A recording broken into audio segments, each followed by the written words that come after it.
All right, everybody, welcome into episode 154 of Two Countries, Two Americas, All Sports, the only sports podcast to talk about both American and Brazilian sports.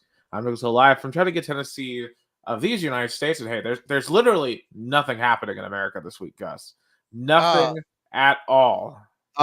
there's not Very a, boring. a change of political leader happening starting tomorrow. No, not at all. Well, no, seriously. But, like, obviously, I think, as every American and a lot of people outside America know, tomorrow is election day here in America, which is why we're getting this in now, because as a news reporter, who knows what the rest of this week is going to look like. But, as always, at least we get Monday night tonight to talk sports. That's Gus Tomazeli down in America, Sao Paulo, Brazil. Thankfully, y'all don't have an election this week. No, we had one, I guess, 2 weeks ago for city councils and city and mayors all across this country here in Brazil.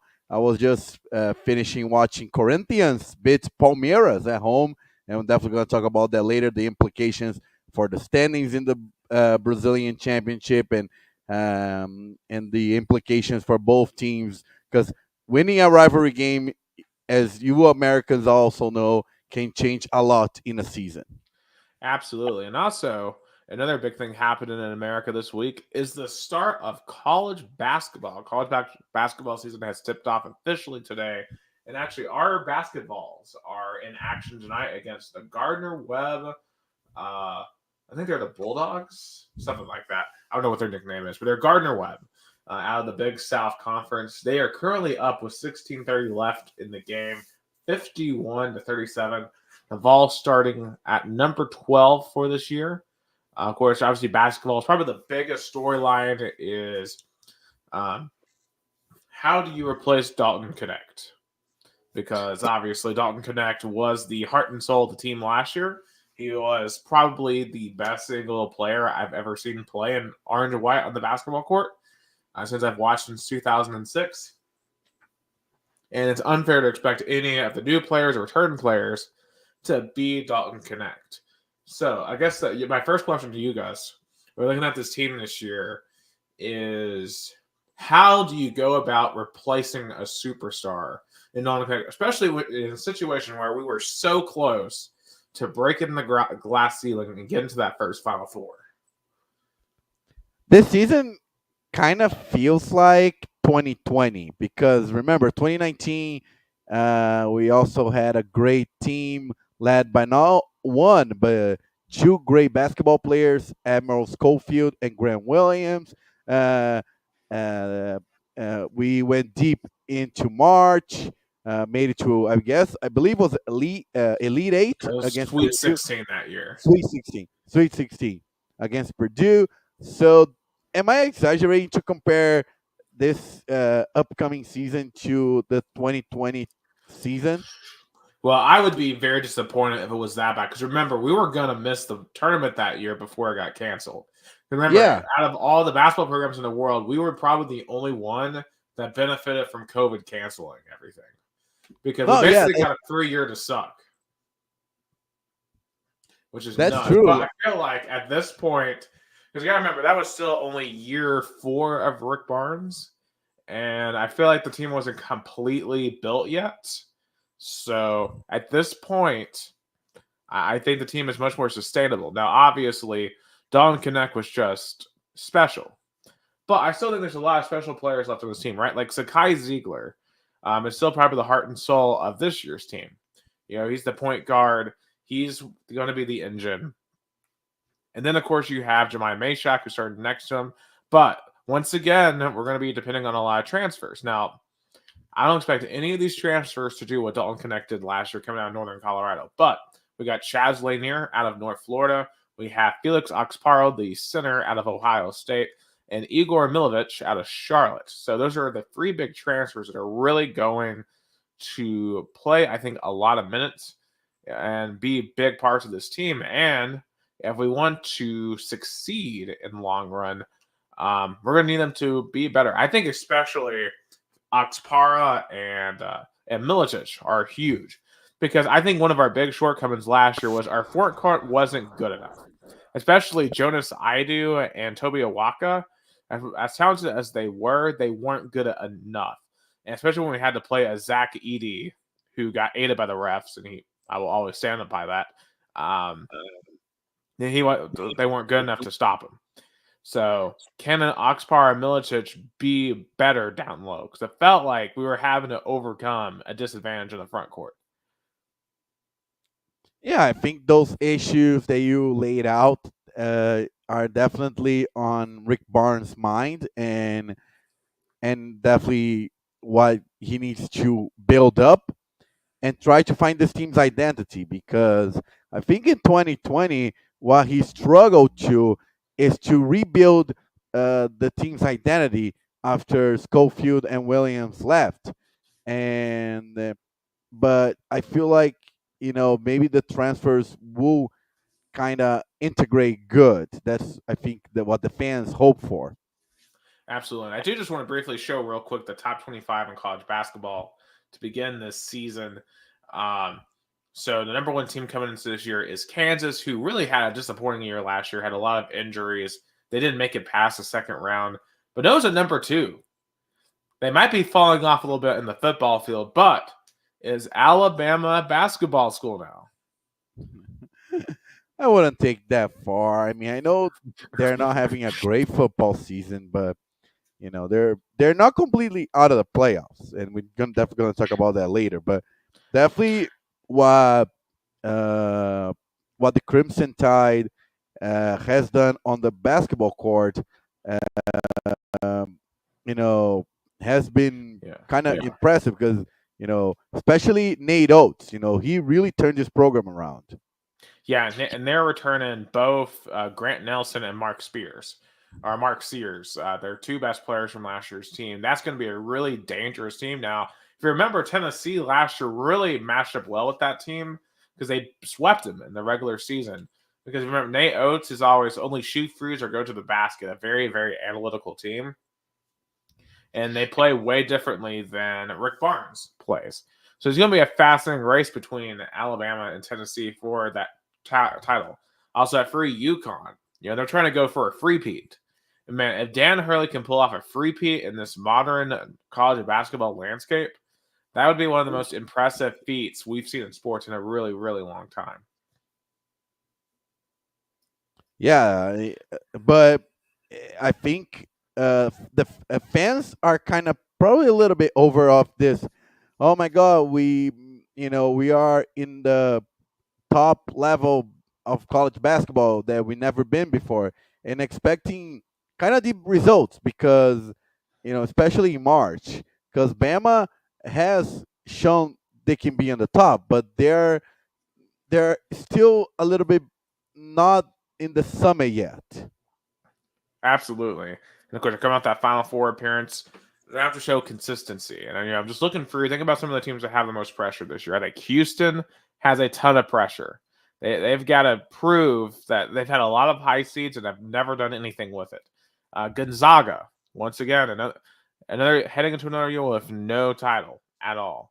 I think Hubert Davis with UNC has a lot to prove because they had a number one seed last year and let it completely slip through their fingers. Bruce Pearl at Auburn had both Arizona and Auburn let huge opportunities in the tournament slip. Obviously, we know with the Vols. Purdue. How do they do without Zach Edey? Arkansas, first year under Coach Cal. How does Coach Cal? Because we have been critical of him for so long at Kentucky. Does he find new life in Fayetteville? Yeah, I think it's gonna be a. He needs to show that he can be in a different path than Bobby Knight, because a lot of people compare Bobby Knight to Calipari, because both had a very successful career, staying in one team for a really long time, but then in the second act didn't do so well.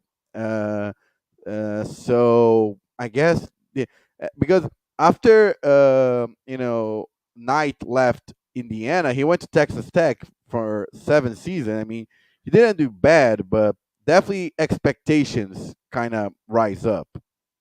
Absolutely. I'm just thinking about like how stacked some of these conferences are. Because remember, the real line conferences don't affect football, right? Like we got Texas in the SEC now at 19. We got UCLA 22 in the Big Ten. I mean, it's just going to be crazy.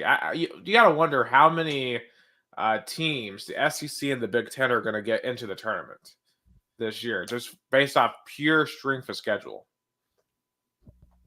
Yeah, definitely. This new college conference, this new conference realignment change is not only for football. For basketball, is going to be definitely expansion. I think this Yeah. will kind of like I won't say would devalue, but definitely overshadow the Big East or the AAC or other conferences that you know other times were more basketball strong. Yeah, well, if you'll notice too, half of the top 10 is the Big 12. Kansas, Houston, Iowa State, Baylor, and Arizona. So the Big 12, I mean, the ACC only has Duke and North Carolina in the top 10. And I don't think they have another team in the top 25. So the ACC only has Duke and North Carolina, even though historically we thought of them as a basketball conference. Oh yeah, because other programs could give some trouble. NC State, remember last season, uh, they won the ACC and went to the tournament and kind of went deep. So I was surprised NC State was out of the AP poll. Yeah, I don't know if they returned DJ Burns. Of course, it's hard to know which team. It's because I don't know off the top of the head which teams have what returning, and of course we see all the others returning votes down there. Um, so just looking at Oh, this week for the back, what? no, no, I Oh, I want to look at the others looking. Here, let me pull it back up. no, he did not. He did. DJ Burns went to the Korean Basketball League, so he is not at NC State anymore. Ooh, that's good to know. So for the Vols this week, obviously they're playing tonight. They're up 20 now, so they should win. I think overall tonight they played decent. Defensively in the first half, they were a little shaky. I mean, Gardner Webb was a bit hot. And I felt like they were a little reckless on offense, but overall, they seem to be taking decent shots. I'm sure Rick Barnes is going to have a lot to complain about, but hey, it's the first game. I would expect him to come out and complain about a lot after the game because, hey, you're trying to get your team to be better. Because as we all know, you're just building up to March from here. And it's a long, long road to get there. Now, the first big game of the year for Tennessee is Saturday. They go to the Louisville Cardinals, a.k.a. Jason Warwick is going to be in hell for 2 hours on Saturday afternoon as the Vols go to Louisville to take on the Cards, who have a new coach, and Pat Kelsey. Yeah. I mean, Louisville always comes with expectations because of all the prestige, but it was a necessary change of coaching. You know how disappointing and kind of uh, bad vibe, last year was. Oh yeah, I mean, Kenny Payne might be the single worst hire at a basketball powerhouse we've ever seen. I mean, he was just horrific. I mean, Pat Kelsey's going to make that team better instantly. The question is, are they going to be better off the bat enough to beat Tennessee on Saturday? That will be interesting to see. Because here's the thing about Louisville, and this is the thing that worries me as a Tennessee fan. If Louisville has any hope in this game, if they are close in the second half, that arena is going to be crazy.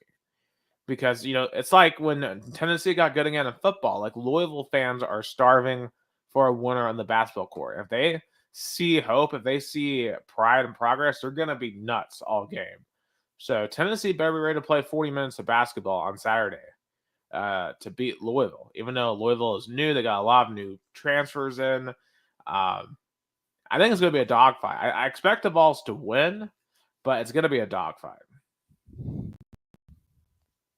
Yeah, definitely. It's going to be the first big test of the season for both programs, and I at least expect the Vols to be a little bit more favorite because Rick Barnes kind of has a more hand to this team compared to the coaching staff that just came in to Louisville, and it's going to be an interesting game.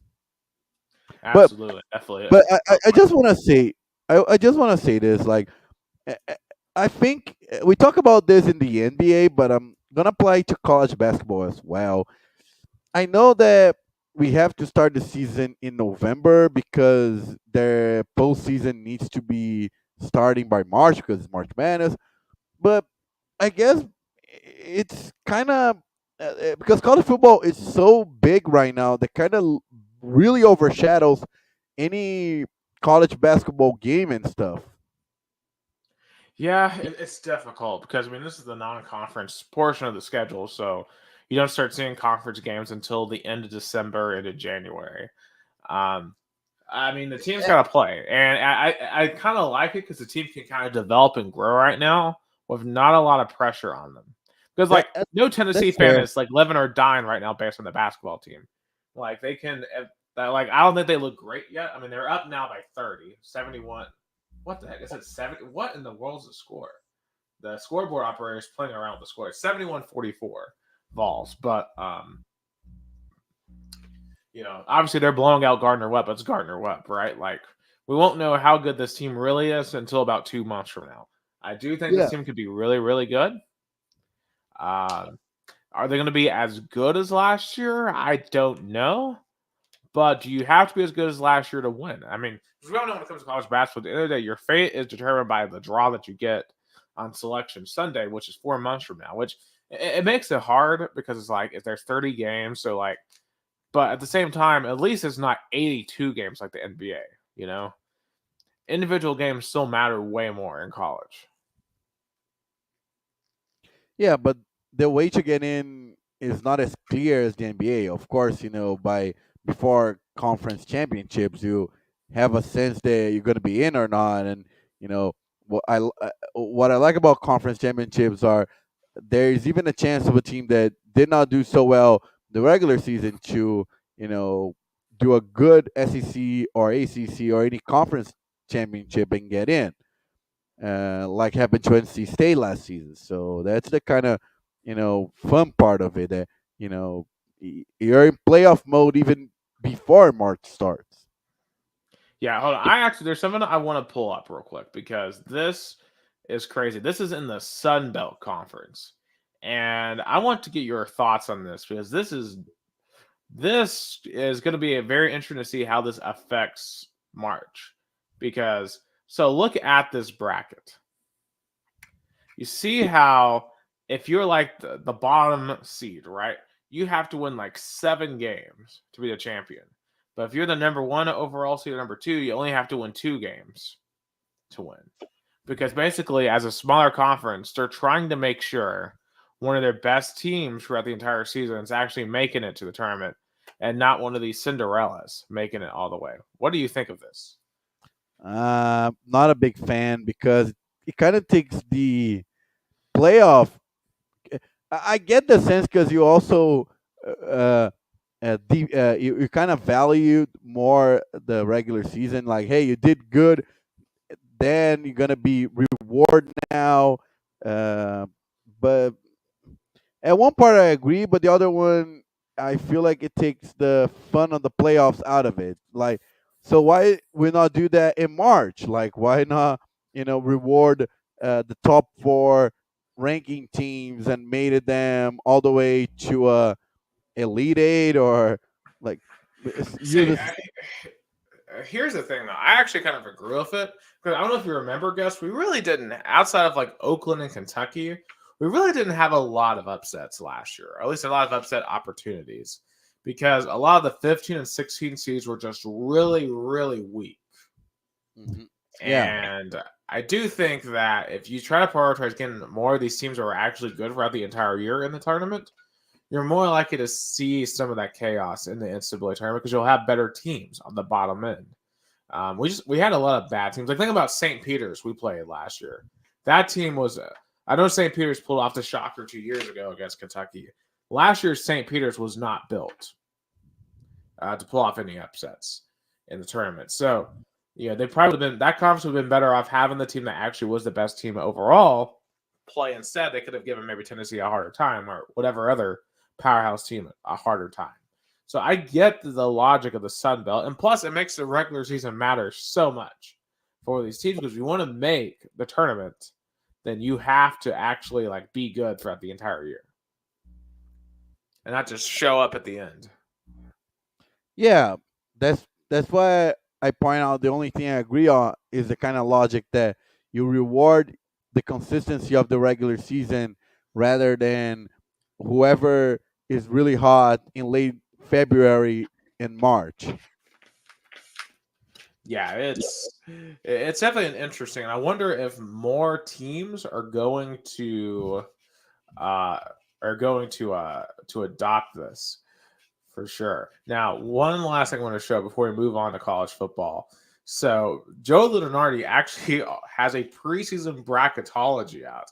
Now we're probably not going to look at this again until late January, but and first and foremost, I don't know if this is really even wise to do a bracketology, but for the season, I mean, what are you even judging teams on? I mean, you can't judge a team.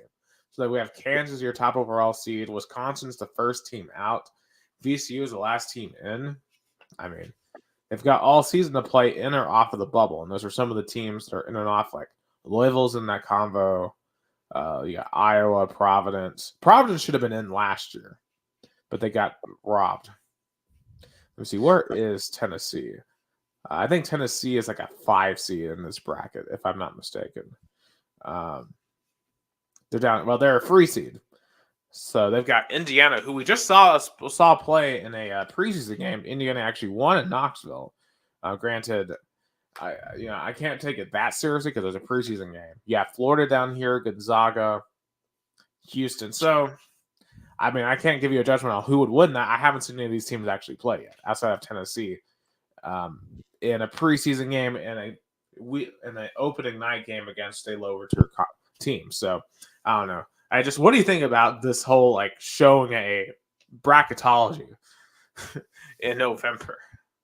I guess it makes sense because he's trying to sell his product, which is bracketology. So now he's doing even before the season starts, and I know it's hard to judge because again, it's not like college football makes more sense than college basketball because college football, I guess before this new system would have made more sense because it's purely out of rankings, but now it takes the conference champion into the consideration. That's why it's also really even harder to judge and to evaluate any bracketology before the winners of the conference championships because who knows what's going to happen in those conference championships. But I guess the Tennessee one is interesting. If you come back, Indiana, Dayton, Sanford. I mean, this Indiana Dayton match it would have been kind of tricky. Right. Texas Grand Canyon would be nuts. Look at all the SEC teams here. We've got Texas, Tennessee, Mississippi State. You really have an SEC team in every single one of these. About up here, you have Kentucky right here. You have Texas A&M. Kentucky, Memphis would have been a fun matchup. It would be. Where's Arkansas, I wonder? We've got Ole Miss right there. You have Arkansas. Okay. So Arkansas is a 6 seed. Now, of course, that's Coach Cal. We got Alabama number 1 in this bracket. And that's in Lexington, by the way, too. Imagine Bama being dude, imagine if Tennessee got to be the number 1 overall seed and we got to go play in Lexington, Kentucky at Rupp Arena as a number 1 seed. That would be so funny. Oh, definitely. Yeah, Auburn, a 2 seed. By the way, they got overcome because remember they got knocked out last year by Yale. So yeah, so it's going to be a fascinating season. And obviously we'll talk more as we get some games in here and know what's going on. But let's get back to What's actually been building up here? We got some college footballs. We have now reached November. By far the biggest game of the week was Ohio State and Penn State in Happy Valley. Record crowd, 111,000 folks. And Ohio State, it's Groundhog Day. The groundhog, the Punxsutawney groundhog lives in Pennsylvania, not far from State College. Have you ever seen the movie with Bill Murray? Oh yeah, that he lives the same day over and over and over again. Yep, and it's so funny that movie takes place in Pennsylvania because for James Franklin and Penn State, they might as well be Bill Murray. They might as well move Happy Valley and Beaver Stadium to Punxsutawney, Pennsylvania, because they just live the same day over and over and over again. Because you'll never guess what happened, Gus. They lost a close, low-scoring game to Ohio State. Yeah, and it just show how James Franklin, maybe he is a good coach, but he still hasn't dealt because it took a while for Jen Harbaugh to beat Ohio State. It only happened after Ryan Day took over, but Penn State loses with Ryan Day, with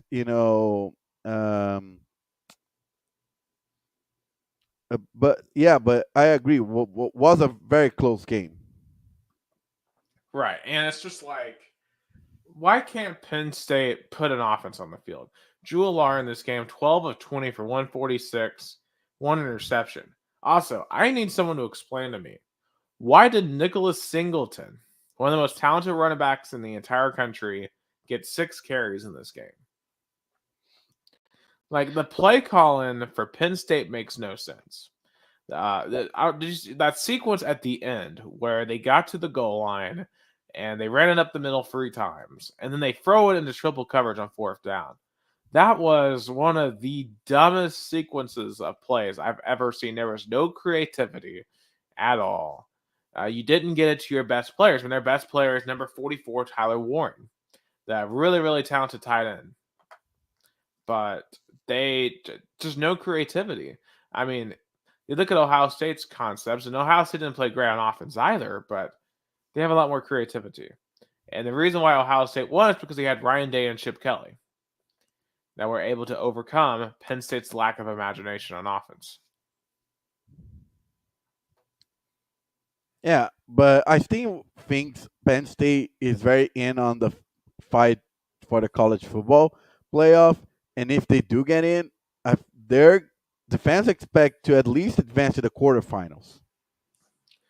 I mean, I don't know. It depends on their matchup. I mean, because as I said, that offense gives me no confidence. I mean, they have like a 5-star wide receiver, Julian Fleming, who got 1 catch in this game. They're not getting balls to the playmakers, and Ohio State's defense really showed up in this game. Now, on the other side, this Ohio State, how good is Ohio State really? Right? I thought heading into the season they were probably the most talented roster. They lost a 1-point game in Oregon, who clearly right now is the number 1 team in the country. And then they gutted out this game. How good is Ohio State? Because I feel like their passing game isn't elite. Like, Will Howard's not an elite quarterback, but he was better than Drew Allard on Saturday. And I think Ryan Day will find ways to make this team tougher and overcome the mistakes they're making. And definitely because the game Ryan Day really needs to win is on November 30th. Definitely. Michigan. Yeah, frankly, the week before. Like, he's got Indiana right now. It's coming in scorching. Like, have you ever watched Game of Thrones? Like, Indiana is like the Night King. Like, they are just marching. They're killing everything in front of them. I mean, you see what Indiana murdered Michigan State on Saturday. And they were, and even though they had a bad first quarter, they were down by 10. They had a supreme second quarter. And what's crazy it is they are they would currently be the ones making it to Indy along with Oregon. Yeah, India. I because like here's the thing. I have been of the opinion that Indiana is good, but they haven't played anyone. But the way they are blowing teams out week after week, like I don't care if the teams that they're playing aren't great. Indiana is really, really good. Like they're good enough to beat Ohio State in a few weeks. You know, it's just it's mind-boggling how good they are. And if you compare, for example, let's compare like you know uh, teams like for example Penn State. Uh, both played. Let's see, both play. I guess they haven't played a same team because they're gonna. Indiana's gonna play Michigan now, and Penn State already did not play Michigan, and they're gonna play. But that's true. I mean, the way they're beating the for example against Nebraska, they score uh, almost like a 7 touchdown difference. Yeah, they are so impressive, and it's going to be really crazy how the Big Ten works out. 'Cause I think Oregon's making it there no matter what, but and it's a big but.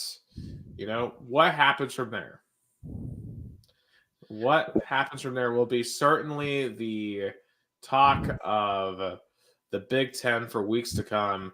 But meanwhile, like, do we think that James Franklin should be on any hot seat? Because it seems like there's a lot of Penn State fans who are tired of him. They're done with him. I mean, did you see where he pulled a Nick Sirianni and he was going at it with a fan because a fan was telling him that their play calling was crap. And then he got in his face and was like, hey, what is your name?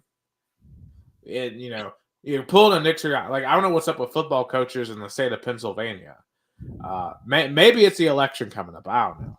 But the Pennsylvania head coaches are absolutely loving to get into fights with fans. And it's a really interesting trend I'm noticing in Penn State, in Philadelphia. And I mean, for Penn State fans, yeah, I would be mad because you're 1-13 against the top 5. They are. Well, what was the number that I saw earlier? They are so far below 500 when it comes to top 25 teams. They are. I'm pulling this up real quick because I know they're 1-13 against top 5 teams, but they are. Let's see. Pull this up. They are one.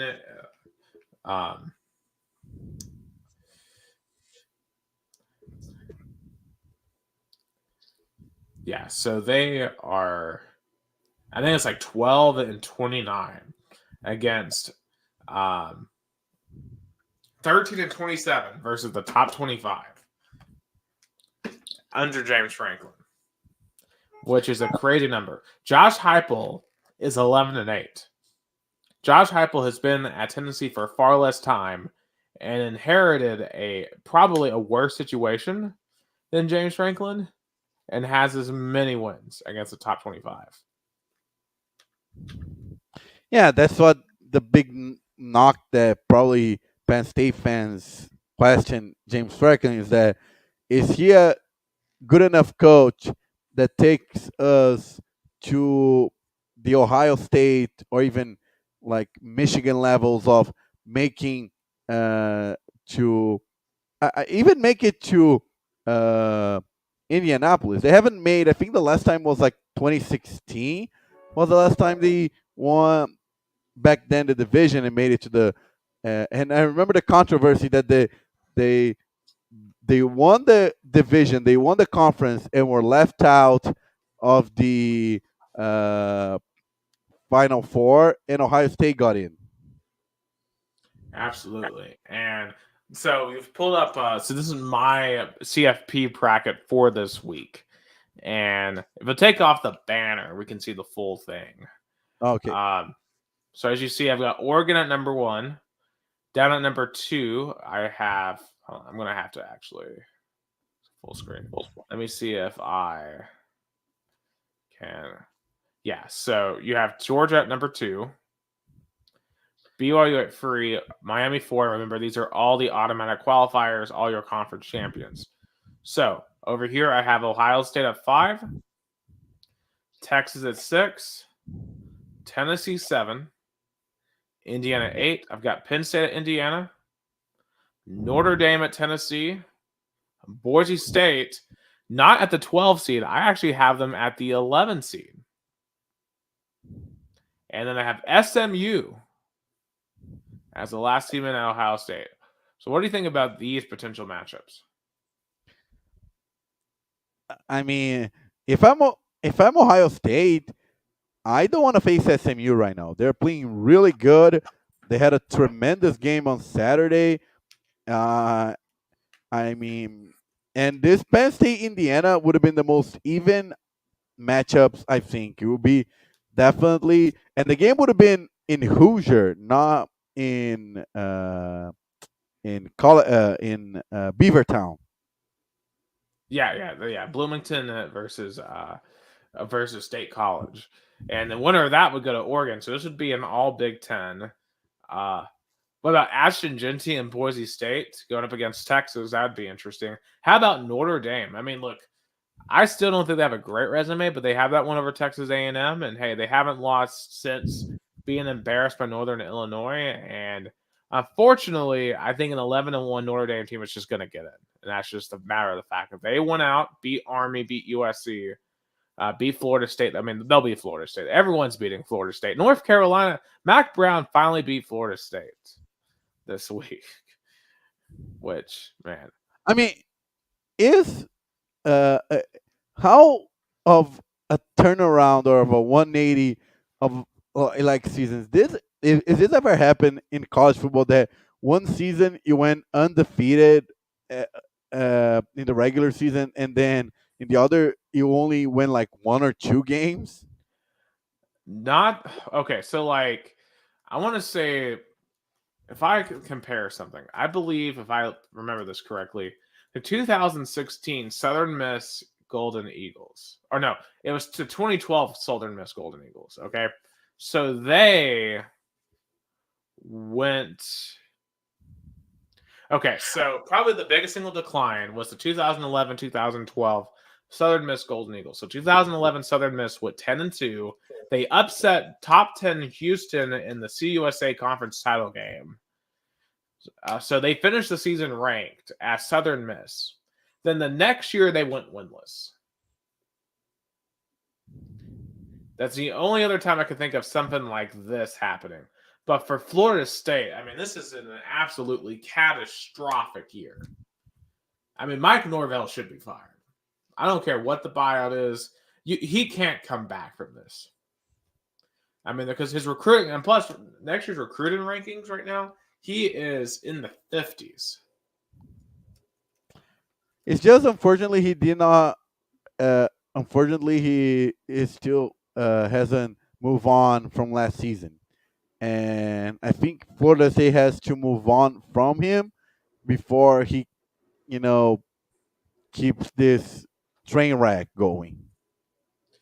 Yeah, it's just mind-boggling. But yeah, Florida State will not be in the playoff conversation anytime soon, I believe. Yeah, but just looking at this bracket, I think actually I kind of disagree with you on Ohio State. I think this would be a great setup for Ohio State because I think they'd be heavy favorites over SMU, and I would definitely take them over Miami. I think Miami, they have an amazing offense. They have no defense. When Miami finally runs into a team that can run with them talent-wise, they're going to get killed. I think they're too reckless on offense, and I know they score a lot of points, and Cam Ward's fun to watch. But that you should have seen this interception he threw on Saturday against Duke. Threw it across his body into triple coverage. It was just an awful, awful interception. So I'm not high on Miami going deep in the tournament. I also say this, Texas would be in a great spot to make the semis. They would be heavy favorites at home against Boise. And then they get BYU in the quarterfinals. And I think BYU is really good. But I think Texas will be able to out-talent them. I would think. Yeah, I would think that too. And also, I think there's still a lot to happen. That's why it's not premature like Joe Lunardi, but definitely I think that's not gonna be the final bracket. Yeah, so these are just some of the extra stuff. So moved in. So Notre Dame, SMU were moved in.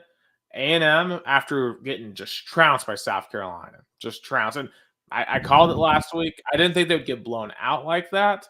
I mean, that gave me some PTSD for sure to 2022.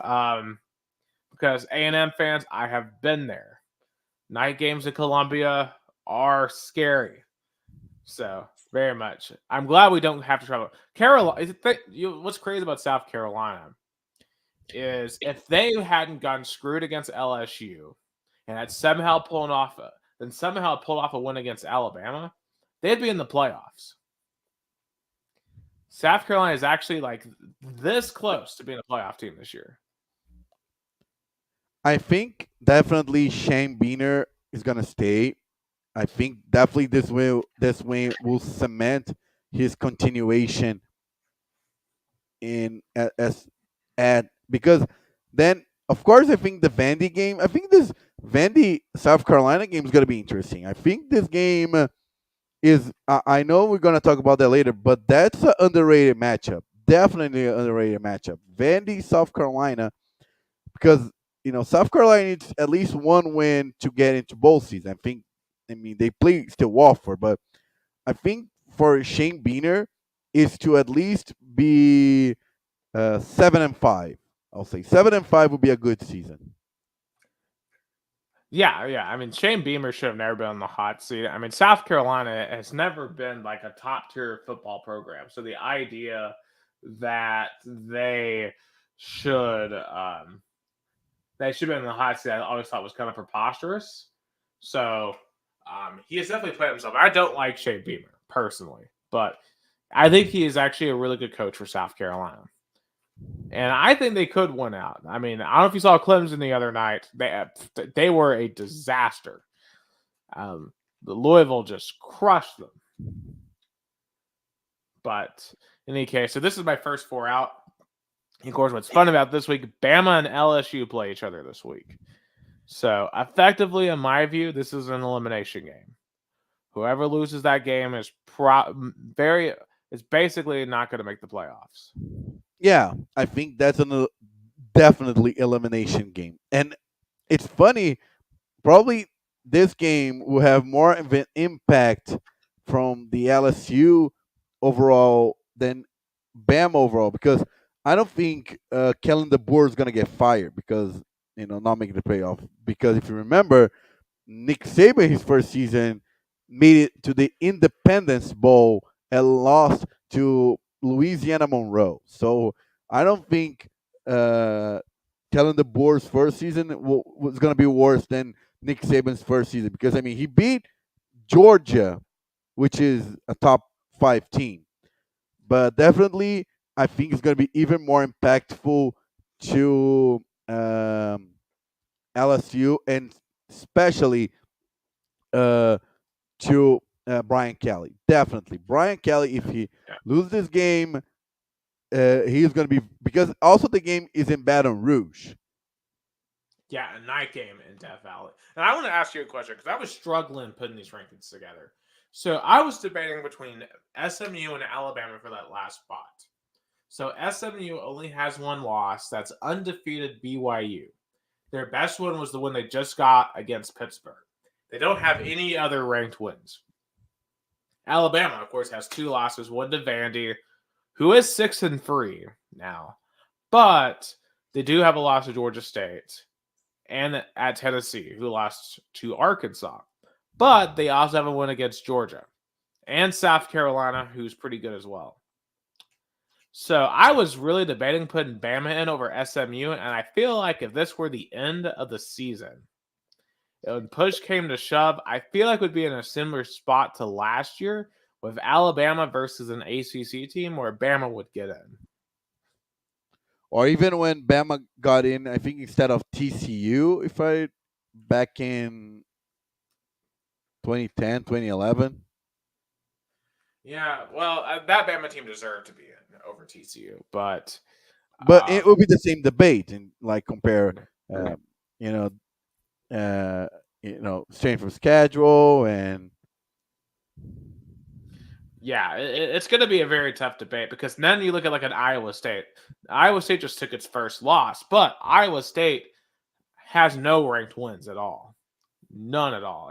You look at these next four. Ole Miss has the most to gain and everything to lose this week. Ole Miss could either play themselves right back into the playoff field or they're completely done against Georgia. And it's probably Lane Kiffin's biggest game at Ole Miss. yeah, I agree with you. I think there's a lot on the line for him because and the game is in Oxford, and beating Georgia will definitely and think about it. The standings. Let's make a scenario in the SEC standings where Georgia loses. Um, uh, Georgia loses, and let's say Bama loses. Then also even let's say uh, I guess Texas and even uh, Texas. I don't know. I mean, I know they play at home against a very mediocre Florida team, but I think the SEC standings are going to be very different next week. Right. I mean, basically what you have right now, barring what LSU does, is you have a semifinal round. You're going to have Tennessee at Georgia next week, and you have Texas at Texas A&M. Now, as long as none of those teams slip up anywhere else, those two games are going to determine who goes to Atlanta. Yeah. I mean, it's as simple as that. Now, if LSU wins out, I don't know how they'll factor into that because they're the odd team out who doesn't play any of the top four for the rest of the year. So if LSU could get past Bama, they're in the driver's seat. So it's going to be a fun rest of the season. So we haven't really talked yet about the Vols. Obviously, they beat Kentucky like we thought they would. Granted, it was unfortunately another slow start. It was just the most infuriating sequence of self-inflicted wounds I maybe have ever seen in a Tennessee game. I mean, Max Gilbert. What has happened to our kicker? I mean, he's 1 of 6 in the last 2 games. I mean, what do you even do? Like, I was talking to Jason about this game. He has coach kickers, right? And he's like, basically, he's got the yips bad. Heupel needs to bring in a sports psychologist to help him. Yeah, when you're in a bad streak, then you might need to, like a quarterback, needs to get replaced. That's why you need to have a backup kicker. Yeah, I mean, our other option would be Josh Turbeville, and maybe he needs to get a look at some kicks this week because we can't go into Georgia with this kicking situation. We will lose at Georgia if we don't have a kicker. I mean, we got to have a kicker in Georgia. Yeah, Like, because field goal points are going to make a difference. Absolutely. Like we got away with it against Kentucky because it's Kentucky. Now, offensively, I'll say this. I thought Nico played his best game of the season in a consequential game. I thought Nico basically made no mistakes in this game. I thought he was putting the balls where his receivers could catch it. I thought he was making the right decisions, took it off and ran when he needed to, was able to sense the pocket collapsing. Unfortunately, his receivers forgot how to catch footballs on Saturday. Chris Brazel especially just dropped an egregious touchdown. Nimrod, he dropped a couple of balls that he really should have gotten. I mean, it's just nuts. Like I know these receivers have talent, but it just were awful. I don't know why they're not catching footballs. Our best pass catchers are our tight ends. And at this point, we really need to prioritize getting them the ball because they'll actually do something with it. At the very least, their running backs were great. I mean, I know Sampson had a fumble in the first half, but he recovered and had a great second half. Shout out to the freshman Peyton Lewis for getting in the first touchdown of the game. But offensively, it feels like they played better overall. But man, just small little things are holding them back from being elite. Yeah, yeah, I think definitely Tennessee needs to start playing the first half because since until now, so far, it only damaged against Arkansas. Even Bama, Tennessee did not had a good first half, but then overcame in the second half. But if Tennessee wants to, you know, play for the SEC championship or make deeper to the playoffs, they need to improve the first half performance. Absolutely. And this week is a week where there's really no excuse. You should do it. This is Mississippi State. And, Mississippi State is the one team we play for I feel bad for. Because we all know why they're 2-7 and why their program is falling apart, right? Because of what happened to Mike Leach 2 years ago. And that just destroyed their program. And they're still trying to recover from it. Now, I will say this. I think Miss State, they're 2-7, but I think they've outplayed their record at points this year. They played Georgia tough on the road. They played Texas tough on the road. So I will go ahead and put out a word of caution. Don't think Mississippi State's just going to roll over and die for Tennessee. They're not. Tennessee will have to come out and play well because Miss State, they're clearly still fighting hard. Yeah, I think that should be. I don't think Tennessee's going to cover the spread. I don't think it's going to be a. I think it's going to be a maybe 3 touchdowns, different stops. I don't see a 24 difference. Yeah, that's what it feels like here. Now, I will say this. Jeff Lebby does run a very similar offense to Heupel. So I'll be interested to see how we handle that, considering obviously our defense is very familiar with the Heupel, veer and shoot offense. And Mississippi State does not have the athletes right now like Tennessee does. But I expect our offense to operate at peak efficiency in this game. I want to see first half drives be completed. I want us to figure out our kicking situation. If Max Gilbert runs out there, I'm all for giving him another shot in this game. If he goes out there and misses one more kick, you yank him. Because you have to have your ducks in a row heading into next week. A night game in Athens. So, with everything on the line, that's going to be on the line in that game. So, if you have any questions you need to figure out this week, got to get them figured out this week. Of course, not worry about losing the game, but this is a setup game. You're setting up one of the biggest regular season games you have ever played next week. So, get the business done here. And speaking of Georgia, they didn't look great themselves this week. They had to outlive Florida. And frankly, if it wasn't for DJ Lagway getting hurt in this game, Georgia may have been in trouble of losing to Florida. Carson Beck has thrown 8 picks in the last 3 games. I don't know what has happened to him. He was projected to be a first-round draft pick. I think that Carson Beck, he really misses Brock Bowers a ton, and Ladd McConkey.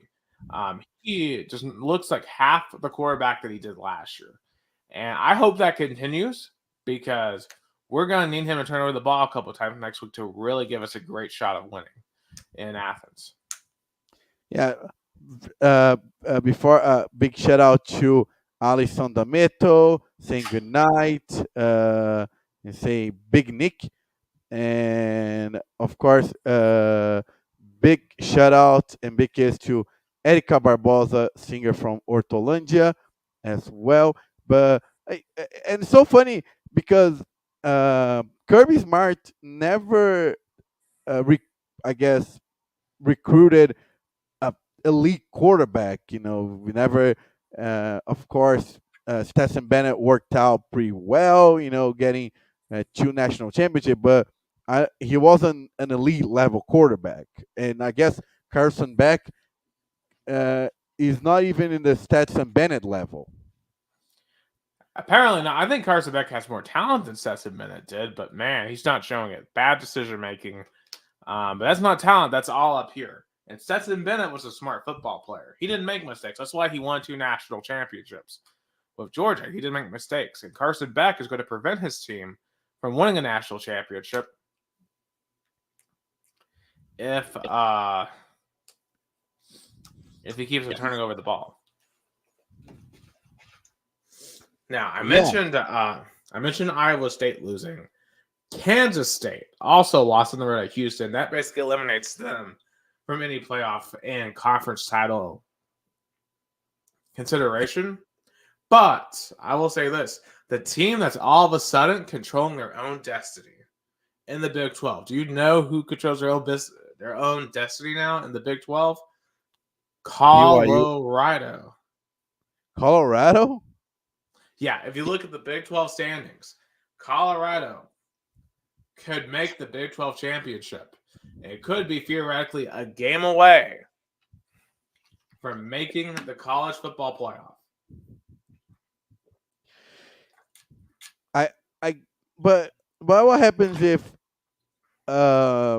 BYU, Iowa State went out? Then they're not in the playoffs. I would have think so. Probably not, but the fact that Colorado has a real shot, because that Iowa State team I saw the other night is going to lose another game. Colorado very well could make the playoffs, which is nuts. It would be must-see television. I mean, it would have been one of the most and if that happens, Deion Sanders would have called a press conference and invite the guy who blasted him in the preseason and say, "How about now, buddy?" Yeah, a lot of us would be eating crow if they make the playoffs. I mean, just looking at the Big 12 standings, how about Oklahoma State all the way at the bottom at 0-6, 3-6 overall? I mean, Mike Gundy, holy cow, man! Like, is that the end for Mike Gundy? It probably should be. Yeah, he's been there for a long, long time. I guess it's gonna be like what, almost 20 years. Yeah.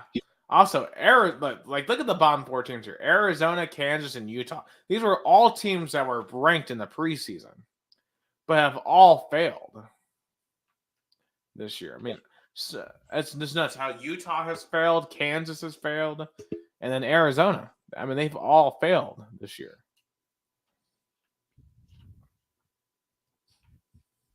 I mean, I don't know what should that say about the Big 12 as a conference. And it's so funny how interesting that this new Big 12, the final could be a team from Iowa and a team from Utah, compared to Texas and Oklahoma teams. Not only Longhorns and the Sooners, like Oklahoma State, Texas Tech, even though they play really well and had a really good win, and there could be a sneaky in team. But Houston as well, what a disappointment! Houston had a really good preseason and they fall apart. I mean, think about this. We are likely going to see a team from Texas be in the ACC championship game, but not the Big 12 championship game. How times have changed. And the SEC, we could have SEC, Texas representation in the SEC and the ACC, but not the Big 12. Yeah, it's just unbelievable. Also, one more team we really haven't talked about. I didn't mention it in passing. Clemson. Dabo Swinney has egg on his face so hard because I just knew it. I knew it. Clemson were playing a Mickey Mouse schedule. They finally played a team with a pulse and got crushed. And what a way they got crushed. Yeah, at home to Louisville. Great for Louisville. Great one for them. But, man, that's a program-defining loss for Clemson. Yeah. All And right. I think if they lose to South Carolina, I don't know if they're going to stay for next season. I think if Clemson loses at home to South Carolina, I think Dabo's done. I would pick for that to happen, too. I don't know if they would fire him, but I would pick for them to lose to South Carolina if they played this week. Some other brief reactions. I think another coach that should be on the hot seat, frankly, is Hugh Freeze. Oh, Hugh yeah. Freeze is so overrated. I mean, he only has his coaching career because of 2 lucky wins against Alabama 10 years ago. That's it. I mean, his Auburn team this year is horrible. I mean, they didn't have a pulse on Saturday. Like Auburn, like as bad as they thought Brian Harsin was, Hugh Freeze is worse. They both have the same record with 30 games, 9-21. Yeah, it's unacceptable for Auburn. I mean, they're circling the toilet right now. It's a disaster. Also a disaster. Matt Rule, Nebraska. How do they continue to refuse to win a 6 game? They lost at home to UCLA, and now Dylan Raiola is hurt. They could lose out and miss yet another bowl game. That they've got to play USC, Wisconsin, and Iowa. How confident are we that Nebraska's going to finally win one of those games? I think they're going to be USC. I'm calling it USC right is not good. USC is not good. I mean, they lost again to Washington. I mean, 4-5 for Lincoln Riley. Man, my preseason pick, man, they look good, better and better. I mean, if USC loses out, they finish 4-8, which is what I picked them to be in the preseason. And I think that's going to happen. I think that's going to happen. Yeah, it's just so it'd be sad if it wasn't so predictable. Like USC, should they move on from Lincoln Riley? Is the question.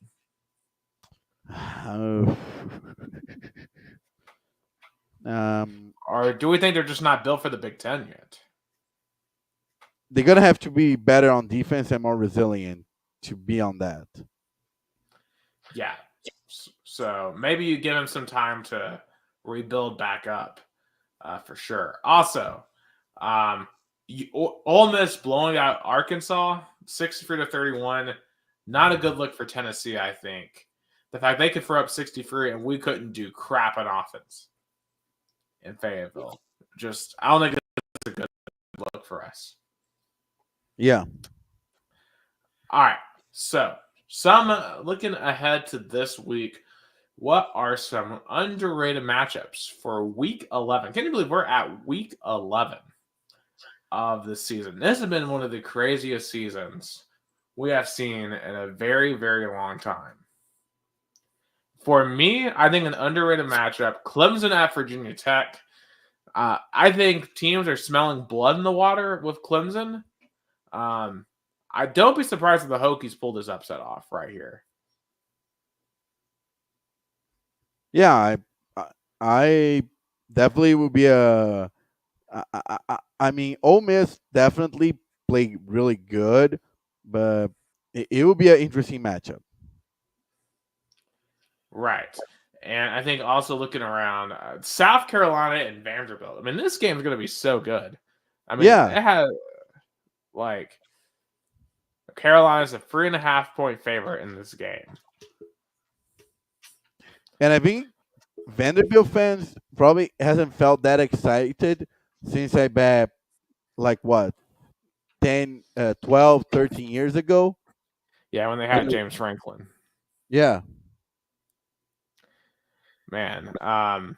Also, Colorado at Texas Tech, I think it's going to be a really, really good football game. Colorado, 3.5-point favorite on the road in Lubbock. I mean, Colorado has its own destiny basically in control of it, assuming Iowa State loses another game. So that's going to be a huge, huge task. I think in terms of a best bet for the week, Um, I really like. Just looking at some of these. When I take a look at these, I really like. I really like Virginia Tech against Clemson. Yeah, I think that's what I might bet on. Man, Notre Dame's a 26-point favorite against Florida State. That's embarrassing. I'll bet the over. Yeah. I'm tempted to almost say Oklahoma plus 1.5 at Oklahoma. What I will take the under 42.5 in Oklahoma, Missouri. There's not going to be a lot of points scored in this game. That's going to be an ugly defensive slugfest. But if Oklahoma wins, they do make a bowl game and salvage something out of what's been a disappointing season for them. Yeah. What? Sorry, it cut out. Yeah, Oklahoma at Missouri. I'm going with the under total in that game, 42.5. Yeah, I think Oklahoma's going to win that game outright. I really like the Sooners this week.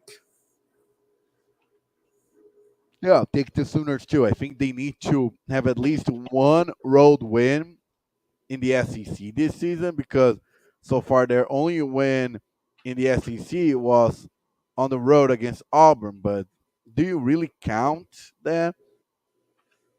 Right, but like Missouri fans, I feel like are also kind of tuned out on the season too. Yeah, but it's so funny that after Missouri, they're gonna play Bama at home, and if they lose to Bama, they're gonna lose all their home SEC games. Yeah. Now, for my upset alert of the week, I do have a little bit of an out of left field take. Give me the North Texas Mean Green over 18 Army for upset alert. North Texas is a really, really good offense. So I could see them hanging with Army, maybe pulling an upset at home in Denton, Texas.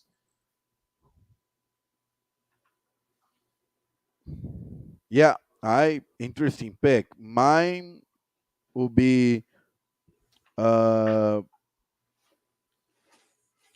Georgia State going to Harrisonburg, Virginia, and beating James Madison.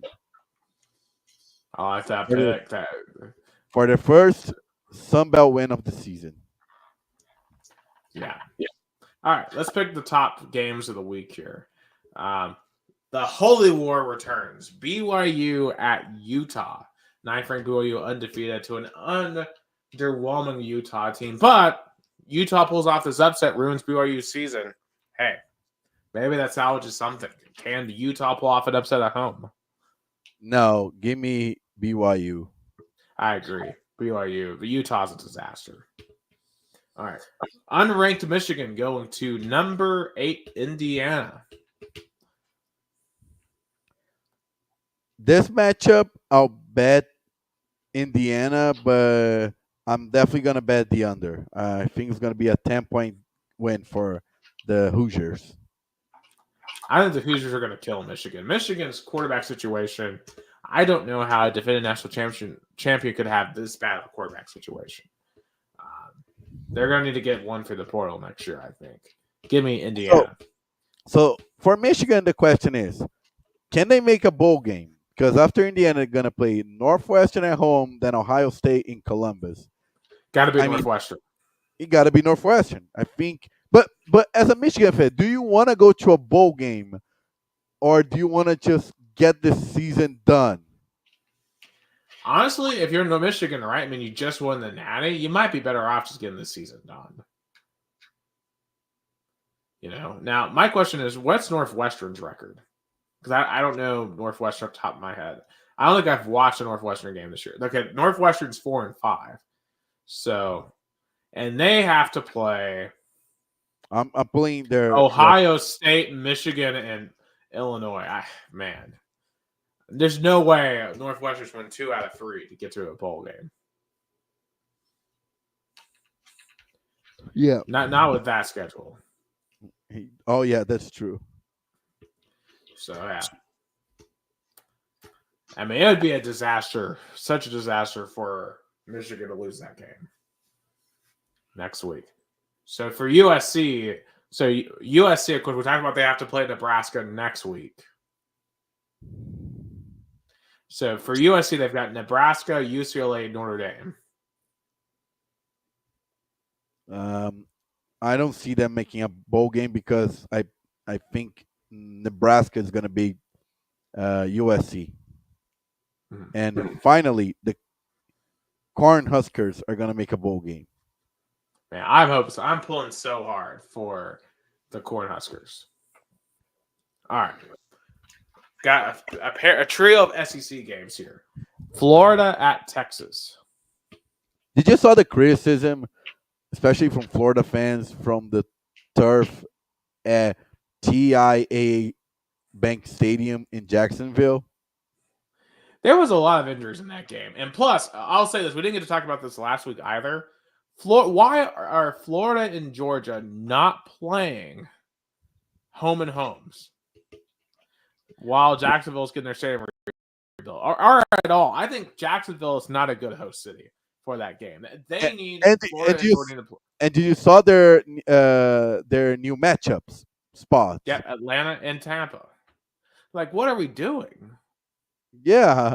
Why? Like, it's the worst home and home. Like, you play, I guess Georgia and Florida play in their home states, but why not make this game Athens and Jacksonville, Athens and Gainesville, not Atlanta and Tampa?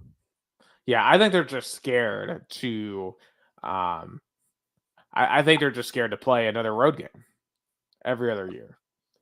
That's my true and honest thought about it. I think they're just scared to play another road game. Yeah, they're like, oh, we like this arrangement. We can't play in the middle like Jacksonville, so we're gonna play in big stadiums in our state. But I think fans deserve to witness this matchup in Athens and Gainesville. Exactly, they should.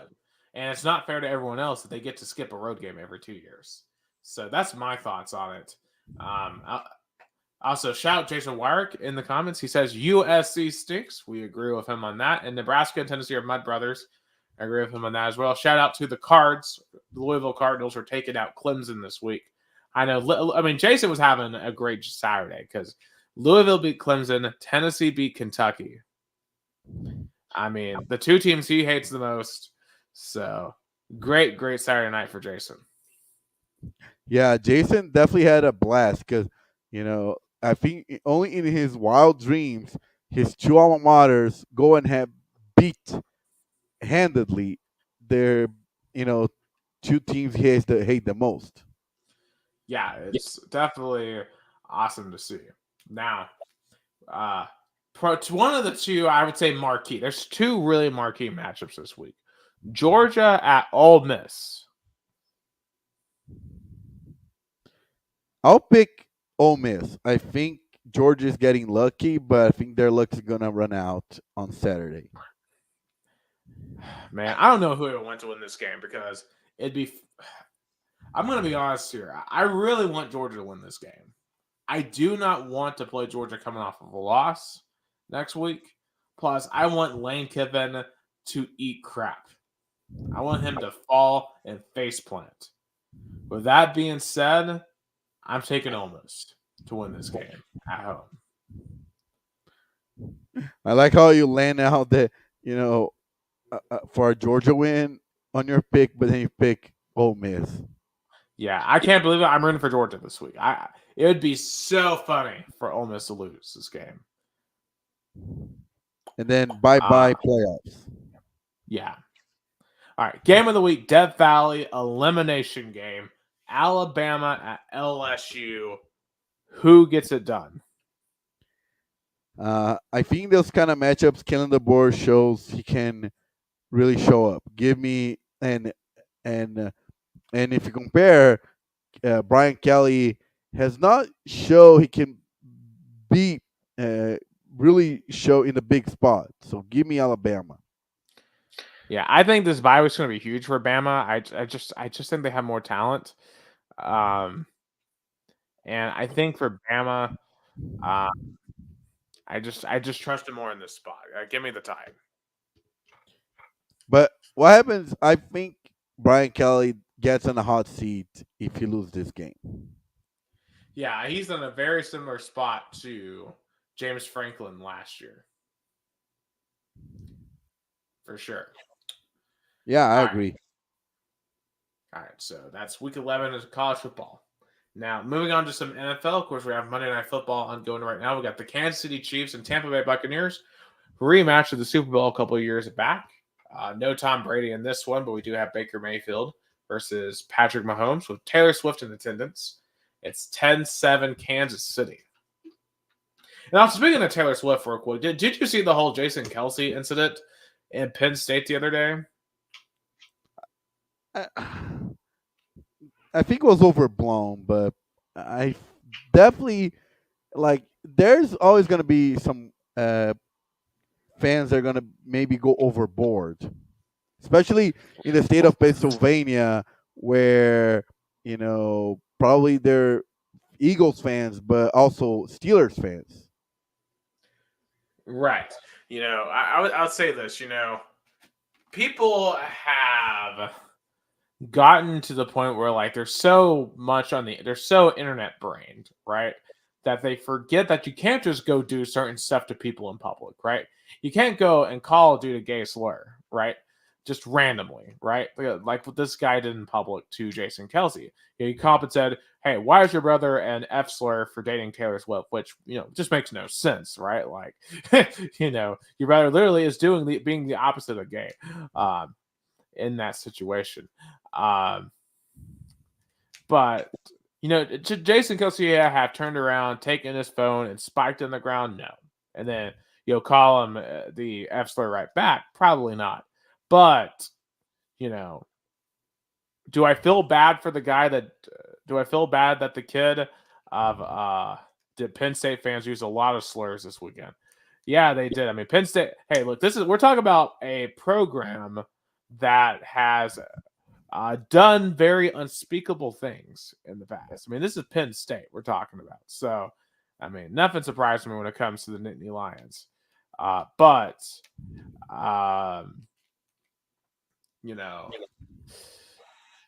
probably was say, but anyway, Yeah, I know Jason Kelsey from a PR perspective has to apologize, but I'm not mad at Jason Kelsey here because you don't go up to any man in this world and do something like that. You just don't, especially an NFL center. You don't do that crap. Like, come on, guys.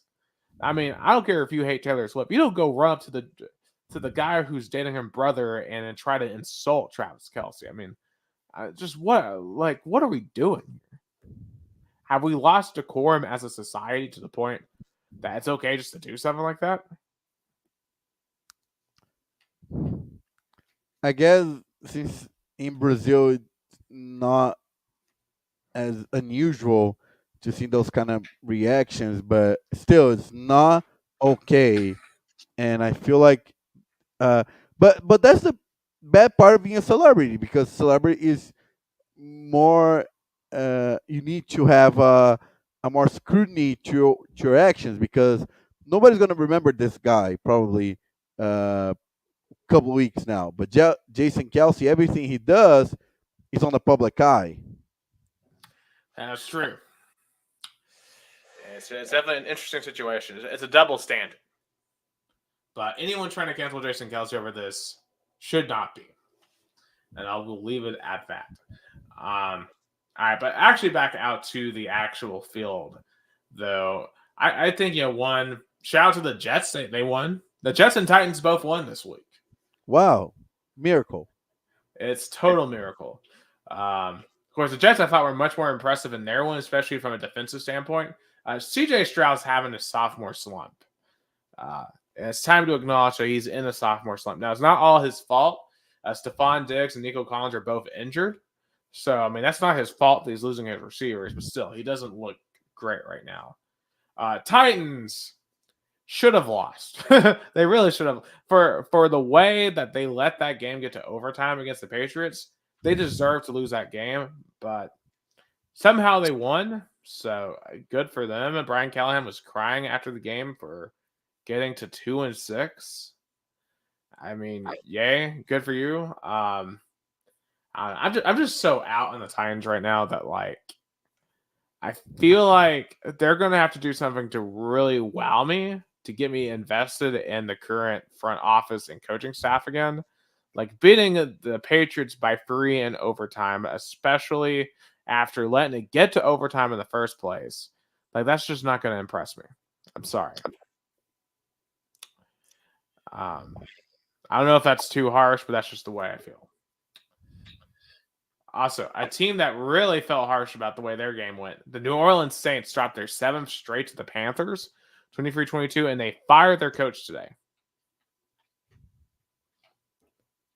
Yeah, I think was about time. Definitely, the Saints were a team with that came this season with a lot of expectations, but it definitely hasn't worked out.